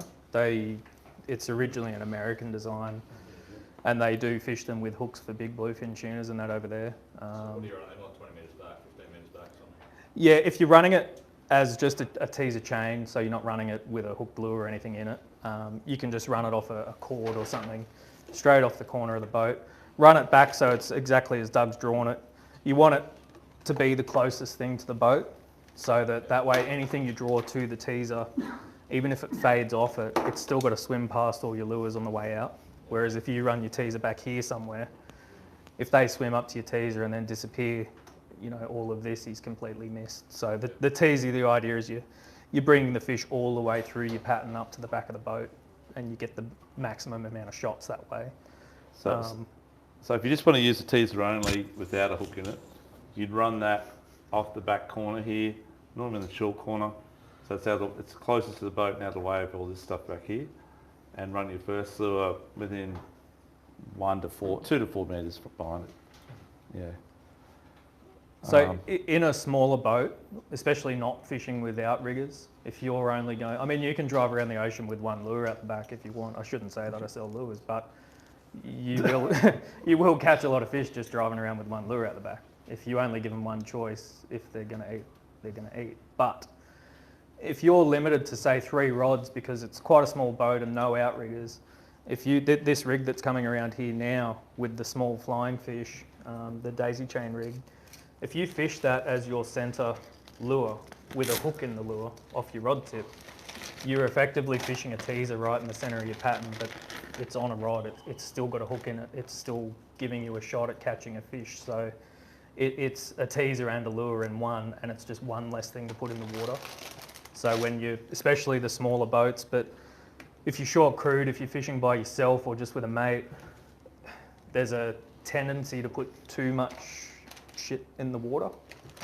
You're actually better off fishing less gear. Because everything you put out the back of the boat, when you hook a fish, has to come back in.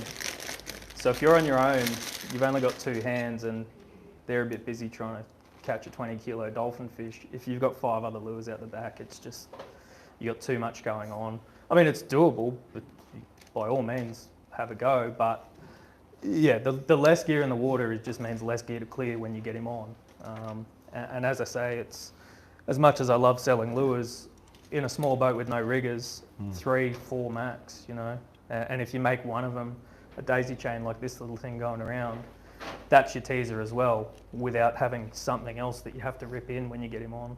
We sell lots of those over the last 2 or 3 years to guys of boats under 5 metres, that little one, as a teaser. Then that one there we sell, that's 4 metre boat again, but lots of guys up to about probably a 7 metre boat or 8 metre boat. And then the next size up again is like a bigger burbage downstairs, and we're using a bigger skirt, but it's more of a marlin. Actually, that's a dredge, that one there, sorry. But the skirt chains like that, they're more for like your bigger fish, or your blacks or whatever, But when we're chasing dollies, I'd probably keep it at that size or smaller. Yep. Be about size.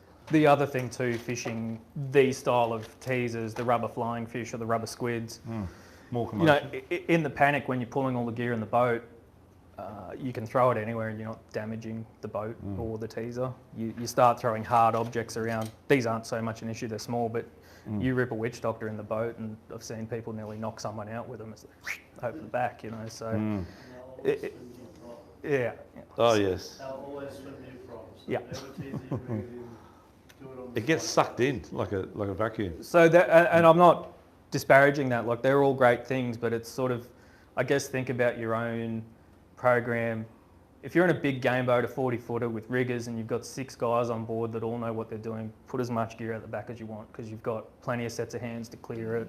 You've got the space on the deck to throw things around.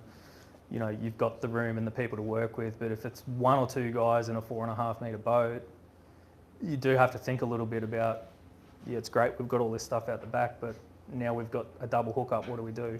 You know, so try and think ahead a bit and go, yeah, well, soft rubber teasers, you just chuck it up the front, it can bang into the side of the boat, whatever, doesn't matter. Yeah, run a daisy chain off the rod so that you don't even have to clear the teaser, you just, as you wind that rod in, that's out of the way, and then you can get on with catching the fish. And a lot of times, dolphin fish, any game fish really, the name of the game is keeping your line tight. So even if you haven't hooked a fish well, you can still catch it as long as you never give it any slack line. So if you're too busy clearing 4 other rods and ripping in teasers and everything, and that fish charges the boat, or you've still left the rod in the holder and he does a big arc and puts that belly in the line and jumps, that slack line, he'll just throw the hook. But if you've got limited gear, you can just come tight to him straight away, and you know, your mate's only got 2 other rods to clear and 1 teaser or something, and then he can get straight on with driving the boat, and the whole time you've got a bend in that rod and you're just keeping that hook in tight. So on that, so you get hooked, are you dropping back to neutral straight away, or are you still... Typically, no. Never, Just never stop. Never go back the to revs off, Yeah. but don't come into neutral, no. Yeah, keep going about 2 knots, 1.5 knots, 2 knots. Well, if you've got a boat that doesn't have hydraulic steering and it tends to want to go around a circle, that's a bit of a drama, especially if you're on your own. You may have to then pull it back to neutral and drift downwind and try and... But you've got to keep the weight in the fish the whole time. Yeah, that's... So, think of it, the way I try and think of it is you always want to have a big bend in the rod. As long as your rod's bent, your line's tight. So whatever you have to do to keep the bend there. Yeah, if you're going against the wind, it's actually better to go around a big arc and go downwind with it, and that'll keep the tension on it the whole time while you clear the deck if you're on your own. Yeah.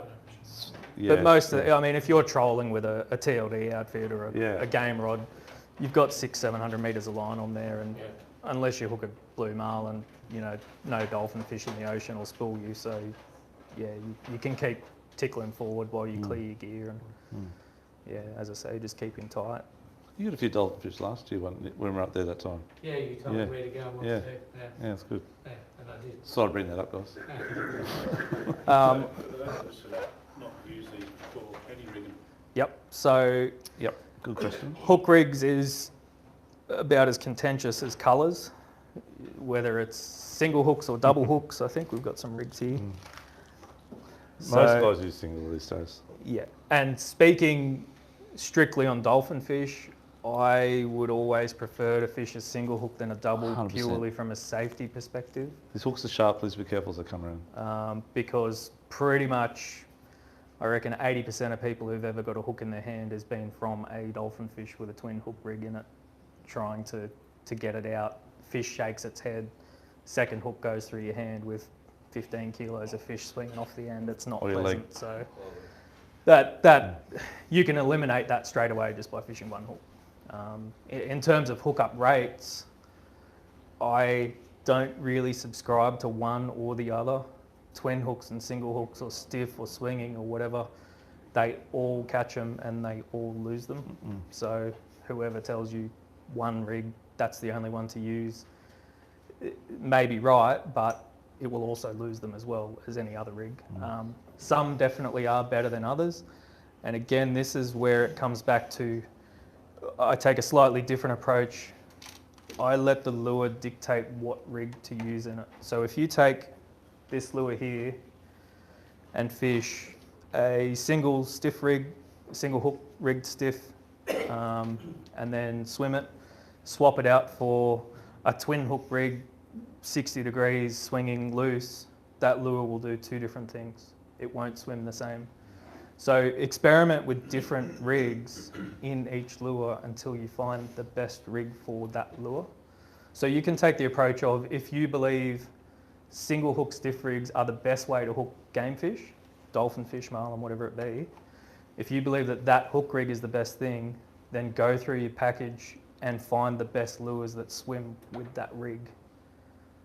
Or you can take the other approach, which is if you prefer to choose specific lures because you like that lure, then find the best hook rig for that lure. So it kind of, I guess, goes sometimes a little bit against conventional theory, but I've fished where I've had 4 different hook rigs in the water, depending on which lure was out.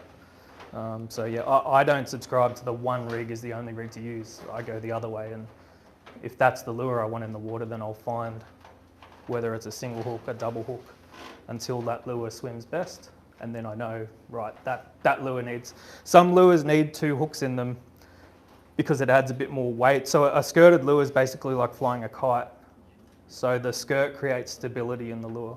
So the longer the skirt, the more stable you're making it, but you go too long and then you might as well just troll a rag. So the rig can also have an impact on the balance of the lure. So yeah, some lures put 2 hooks in them and they'll swim better. That's because you've got more drag that's actually pulling the head up out of the water. Other lures, you put too much weight in the skirt and that's actually going to make the lure skip. So you could swap that back to a single hook and all of a sudden it'll swim great. So yeah, I couldn't really tell you one or the other, but speaking specifically on dolphin fish, I always run singles just purely for the safety factor. I'd recommend 100% single. As you said, hookup rate's irrelevant. It's not much different. They all catch them and they all lose them. Okay. And then hook gauge relates to the tackle you're fishing. So if you're fishing sort of 8 to 15 kilo tackle, use a lighter gauge hook. You'll get cleaner penetration and a better hookup rate. If you're fishing 50-pound tackle and up, trying to catch really big fish, go up on the gauge of the hook a little bit because you don't want to be opening them up next to the boat. Yeah. Are your fat boys now, are they rigged or not? We do them downstairs. Are they pre-rigged?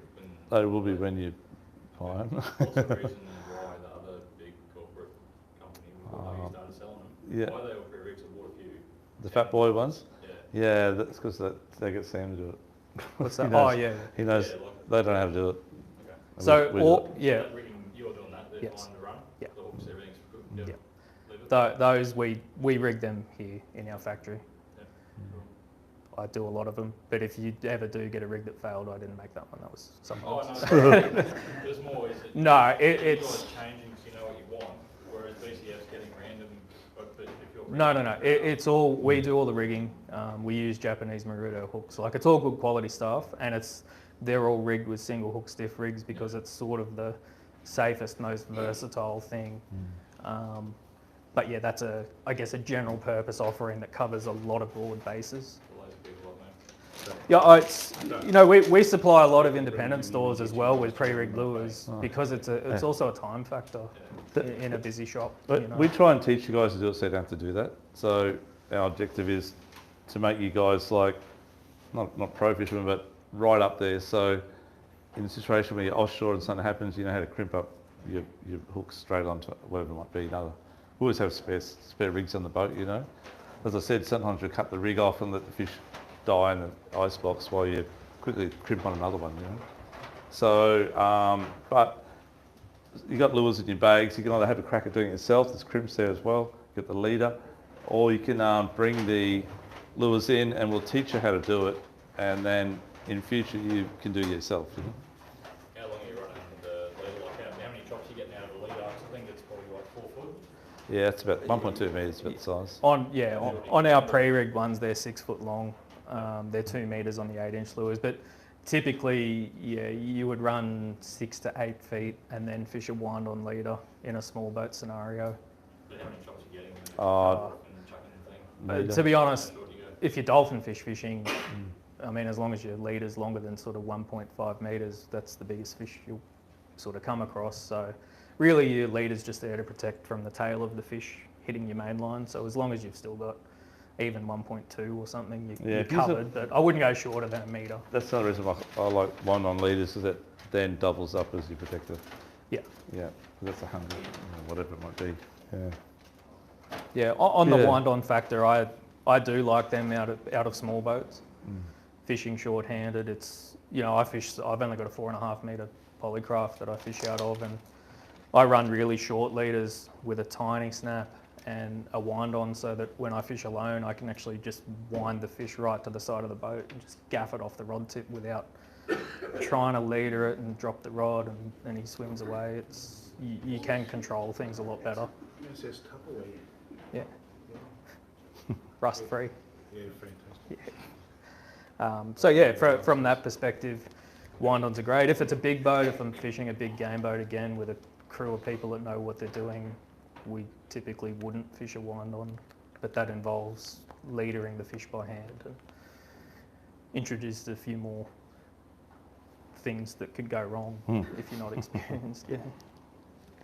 Guys, just a couple of things too I meant to mention, sorry Simon. Just have some sort of safety snap onto your reels. I don't mind you losing rods and reels, but I'd have safety snaps on there. And it's just a quick hook off, and generally they're long enough for you to be able to nearly go around the whole boat, like 6 metres long, so, or 5 metres long. So it's just a safety thing. So a lot of guys will be trolling, and when it's really monotonous and quiet, and you're talking to your mate and you're nearly falling asleep driving, and then you haven't looked back for 20 minutes, you either got a big chunk of seaweed on your lure, or there's no line on your reel because it's taken off, you forgot to put the ratchet on wherever it might be, or it's come to the end and it's ripped the whole rod out of the boat because the knot, you did a good knot and just pulled the whole thing out. So you've got to be aware all the time, and the amount of times, it's saved my rods a couple of times. I don't care if you make a bit of rope with a safety snap on it, dog catch on it. Just have some sort of safety line for your reels. Okay. I have seen guys throw them over the side in excitement too. You Yeah, know, getting it out of the holder with slippery hand. Yeah. The fish takes it quick. And rod holders, guys. Rod buckets, rod holders. Even you just got a basic cheapie that's like $20, or even a cheaper one downstairs. You need something just to protect yourselves. One fish is not too bad, but more than one fish, more than one fish can be quite painful. And they obviously go bigger and bigger. The bigger they are, the more comfortable they are, the more better they are. Do you have those cushion? Yeah, you've got cushions as well. They're Cushions are good for dolphin fish, like lighter tackle stuff too. So cushion's like a tube with a big ball on the end, and you sit the rod in it and just use it. It just protects you here. Ladies and kids as well. Yeah. Sam, anything else you want to add to that, mate? I mean, I guess that's a broad coverage. Yeah, Lure bags. So lure wraps, just to keep your lures nice and done up nice and clean and neat. They're just like a wrap like so, the pockets, and you just have your lure there. You can wash them out at the end of the day and then do them back up. They hold, most lure wraps will hold about 3 to 4 lures a pouch. The little ones will hold like half a dozen. So, you can fit 20 or 30 lures in there. So with those wraps too, they are designed with that nylon mesh, not just to let it breathe, but you can throw all your lures in there and then you just hang it up at the end of the day and actually hose all your stuff through the bag. So you don't have to leave it all lying around and pack it away. Just put them in there, hose the whole thing down and just leave it hanging in the shade. So it's nice and easy from that perspective. Very good. Sam, anything else? I think that's a fairly general coverage of it, but was there any other specific questions? Does any techniques change for fats further out, like 100 metre past 50 fathom caps, like any change? Not really, except that you may adjust your tackle or your lure size. bigger lures, yeah. Yeah. As I say, if you want to catch the biggest dolphin fish of your life, just go blue marlin fishing out in the abyss. You can't know where or when you'll find one, but you spend enough hours out there trolling 12 and 14 inch lures and you'll get one on one day. The and it'll big be ones. Big. Yeah. So, yeah, the bigger they get, the more aggressive they get. But in saying that, I've caught 10 kilo fish on 12-inch lures as well. But yeah, typically, the wider you go, just everything sizes up a little bit, and stronger hooks. Anything else, guys? Girls? Everyone's. You've said a couple of times about getting knocked out by a fish.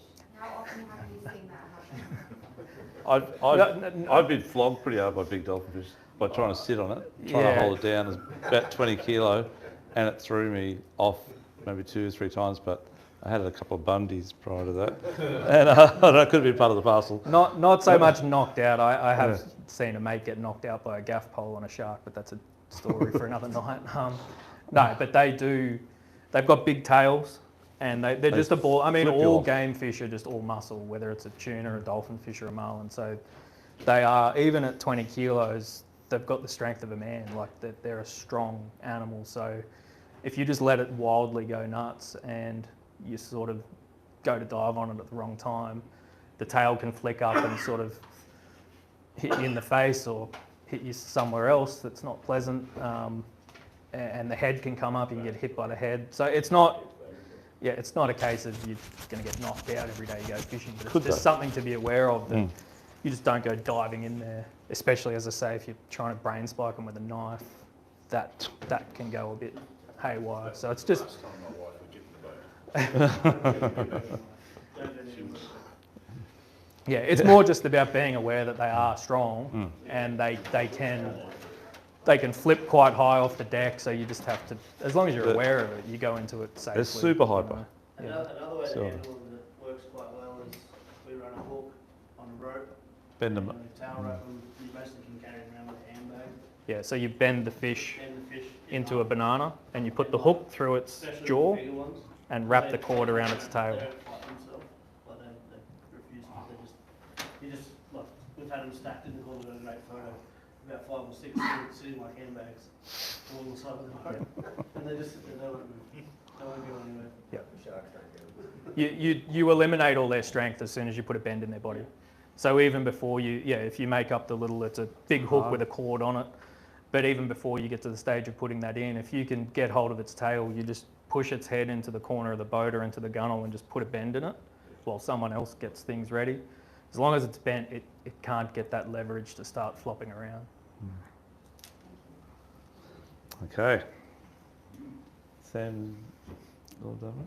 I think so, mate. Yeah, no, thank you. So, guys, Fat Boys, great lures, and great experience. Yeah, if you want to catch a dolphin fish, just fish Fat Boys. That's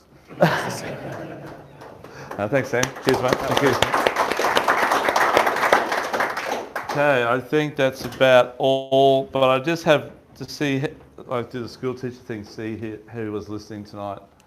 So if I had a lure that colour, would I put it right at the back or medium on the front? Okay.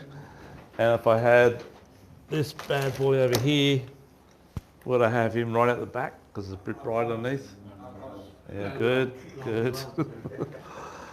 And if I had this colour, it's not because I'm normal, but would I be long, spot on. Yeah, spot on. Little lure, brightest right at the back. You'll be listening. That's great, guys. Thank you. In saying all of that, they're just general theories, though. I don't like saying that's the only way to do it. That is true.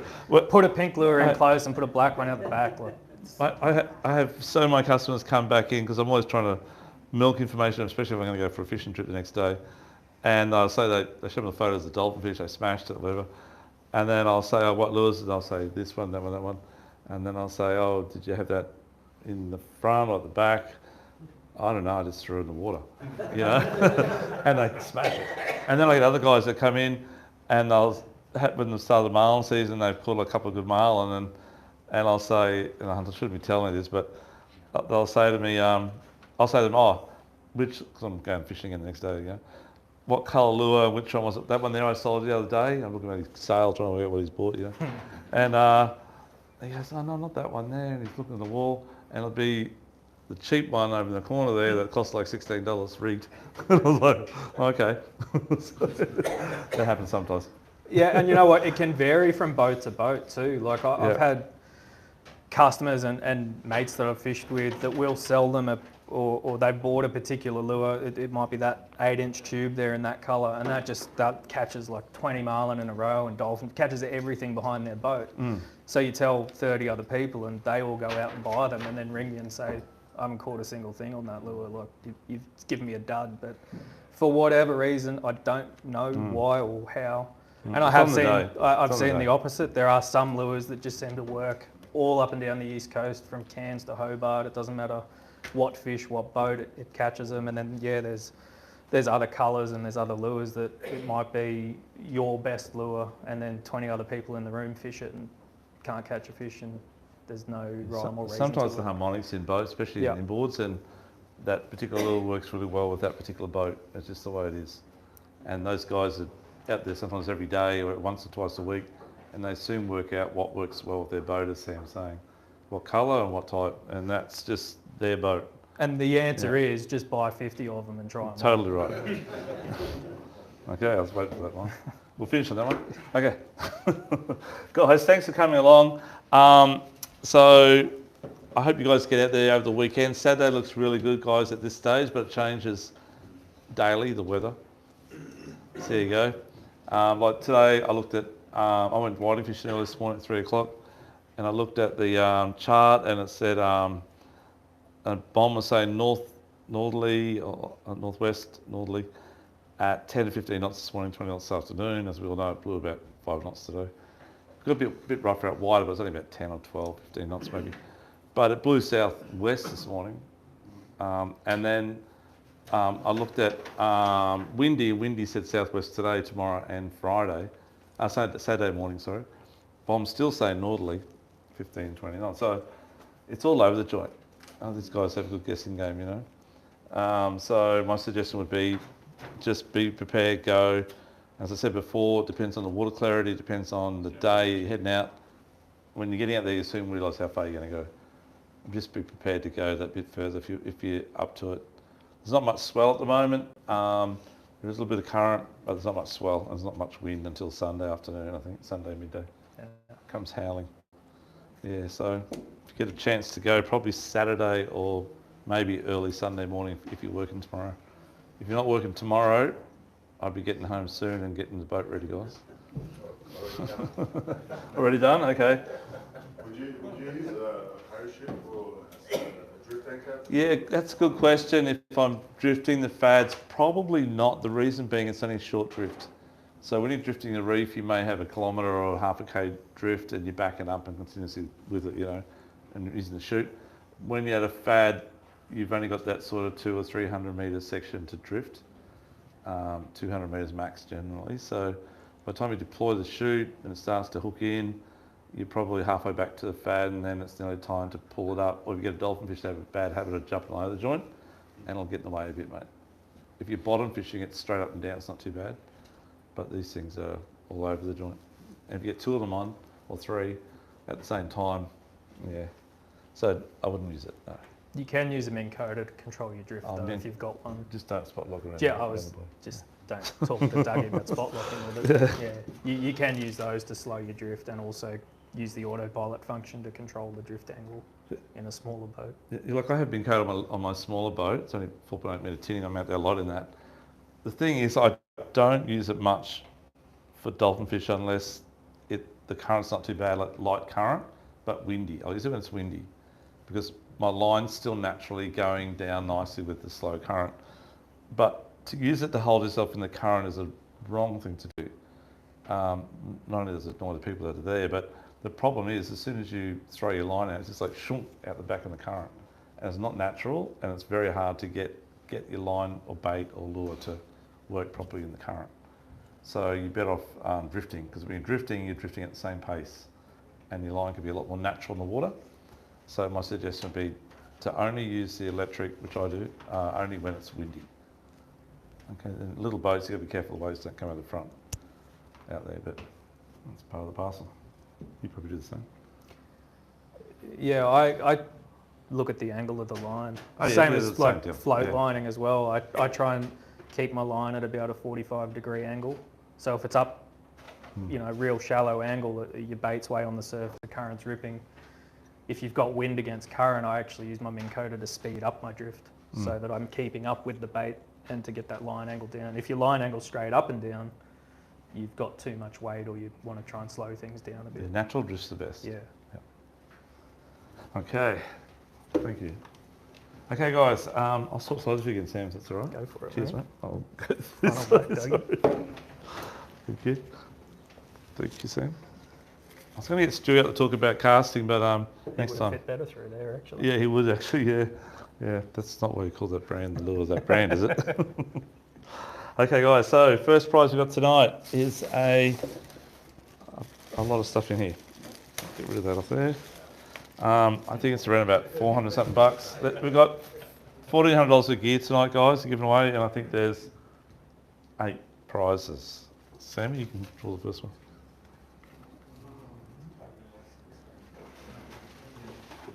I've got 2 there, Dougie. I got 2. Okay. Oops, sorry. Okay, it is Brad Wallace, number 10. Well done, Brad. Cheers, matey. Congratulations, mate. That's a little thanks, mate. Cheers. Before I go any further, guys, I did want to talk about the GPS mark. Sorry, do you mind, Sam? Go for it, mate. Only take a minute. Guys, just the GPS marks.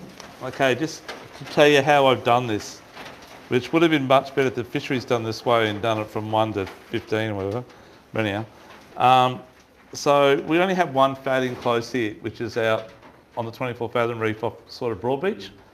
And that's in, mate, you all right? Yeah. Do you want me to leave the ticket here? I do. Do you want me to let you know if you win? We'll get a delivery, I just got to put it in the car. Oh, okay, cool, mate.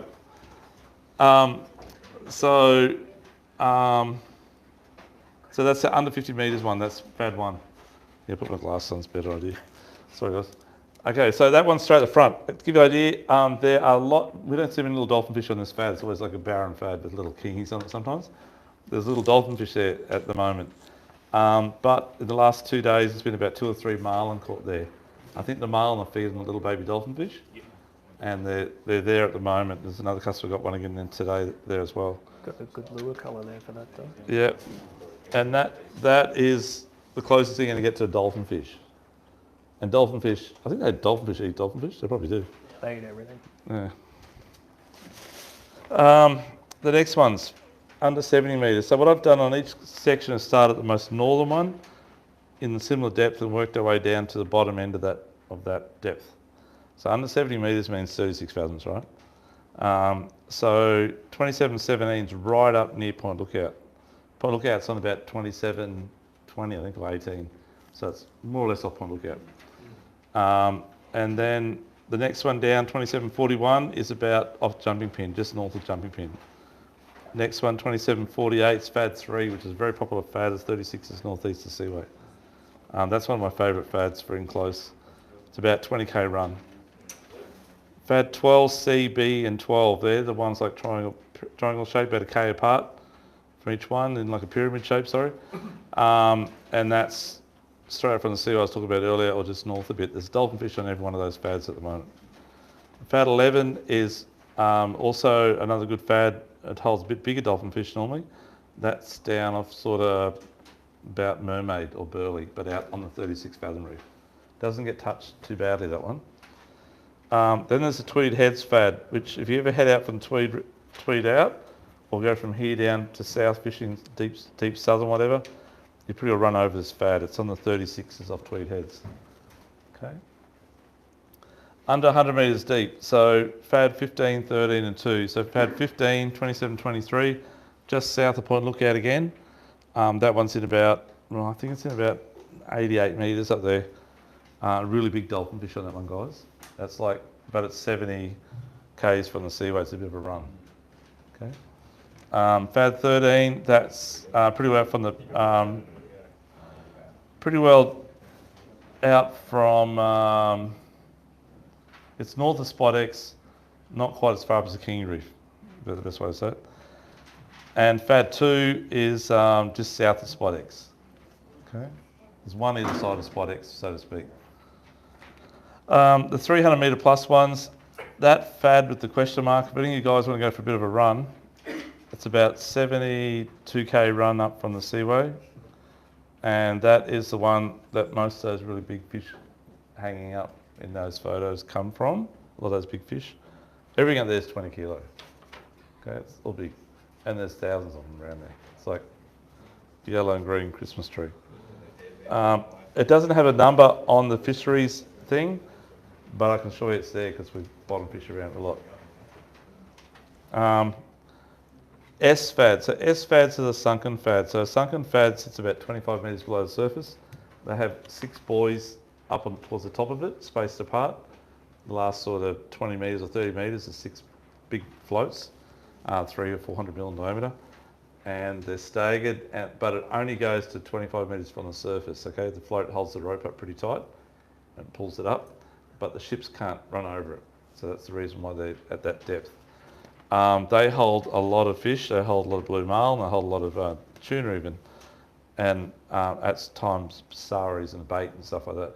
So that's a really good spot as well. They're in a triangle type shape like 12 B and C.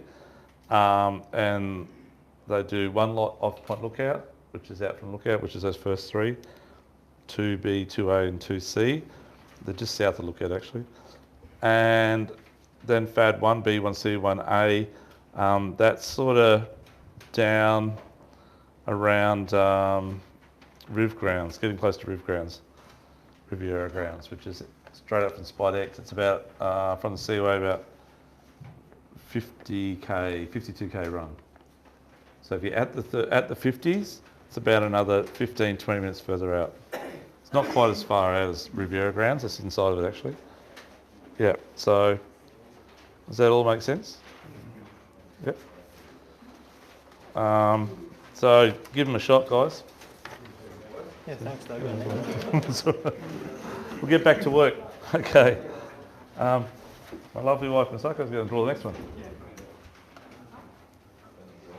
Thank you, mate. Okay, the next one, guys, is number 21, which is Gazzy. Well done, buddy.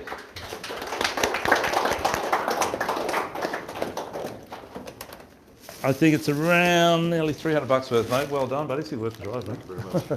Good on you. Always good to see you guys do well. Did I put the other ticket somewhere? I didn't. Oh, thank you, sir. Cheers, mate. My turn. Okay, next one. Thanks for being patient tonight, guys. I hope you learn a lot. Right down the back, getting down the back. Chris Butcherman, number 29. That's you, Chris. You're up, mate.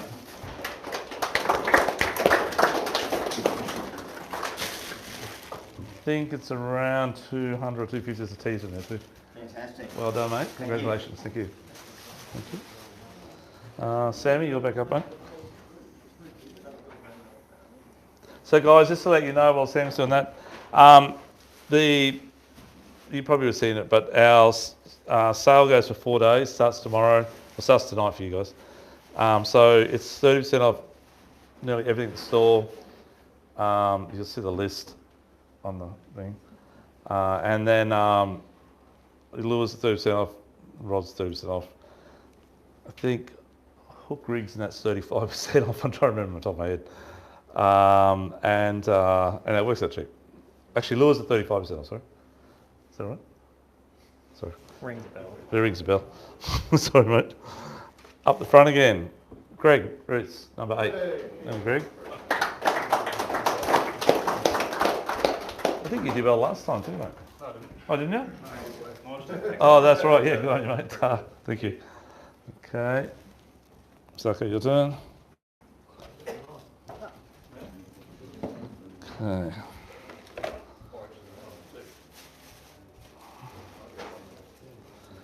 Right down the back. Pat Kavanagh, you're up, mate. Thanks, Pat. What's that? Getting down the nitty gritty, but I think it's still around $100 plus. Thanks, buddy. Beautiful, thank you. Thank you, mate. Money come back. Hey, oh, my turn. Yeah, sorry. Number 6. Oh. So, guys, on the reels, whatever the crazy price is online during the Black Friday sale, we will match it. Number 20 is Gavin Rudd. Hey, Gavin. Well done, buddy. Thank you, sir. Cheers, mate. Thank you. Get down the little ones now. Sorry, guys. 7th. Sam, your turn again, mate.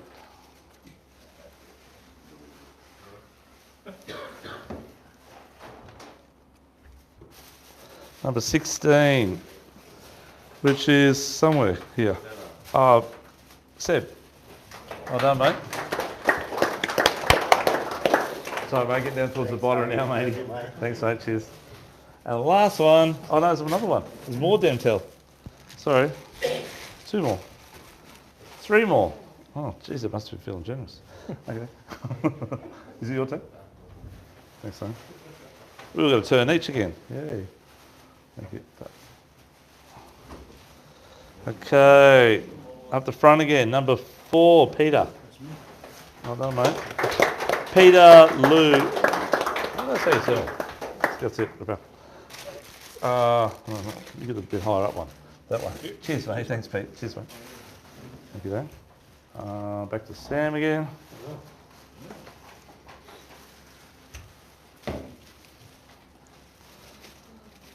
Number 25. We're back down the back again. Dave, is it? Oh, Dale. Sorry, Dale. Well done, Dale. Thank you, mate. Thank you. Cheers, mate. Thank you. And the last one. My turn. Oh, your turn, Dave. Okay. There's your other dead one there, Johnny. Oh, is it? Cheers, mate. Right down the back again. We're all over the place tonight. Lucky Stews, I need to be two front rows. Number 32, Matthew. I think that's it. Thanks, matey. Cheers, mate. Thank you, mate. Cheers, mate. Thank you.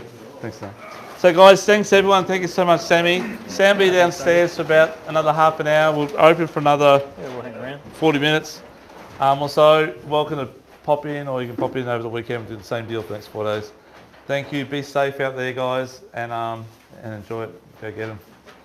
Good on you. Thank you.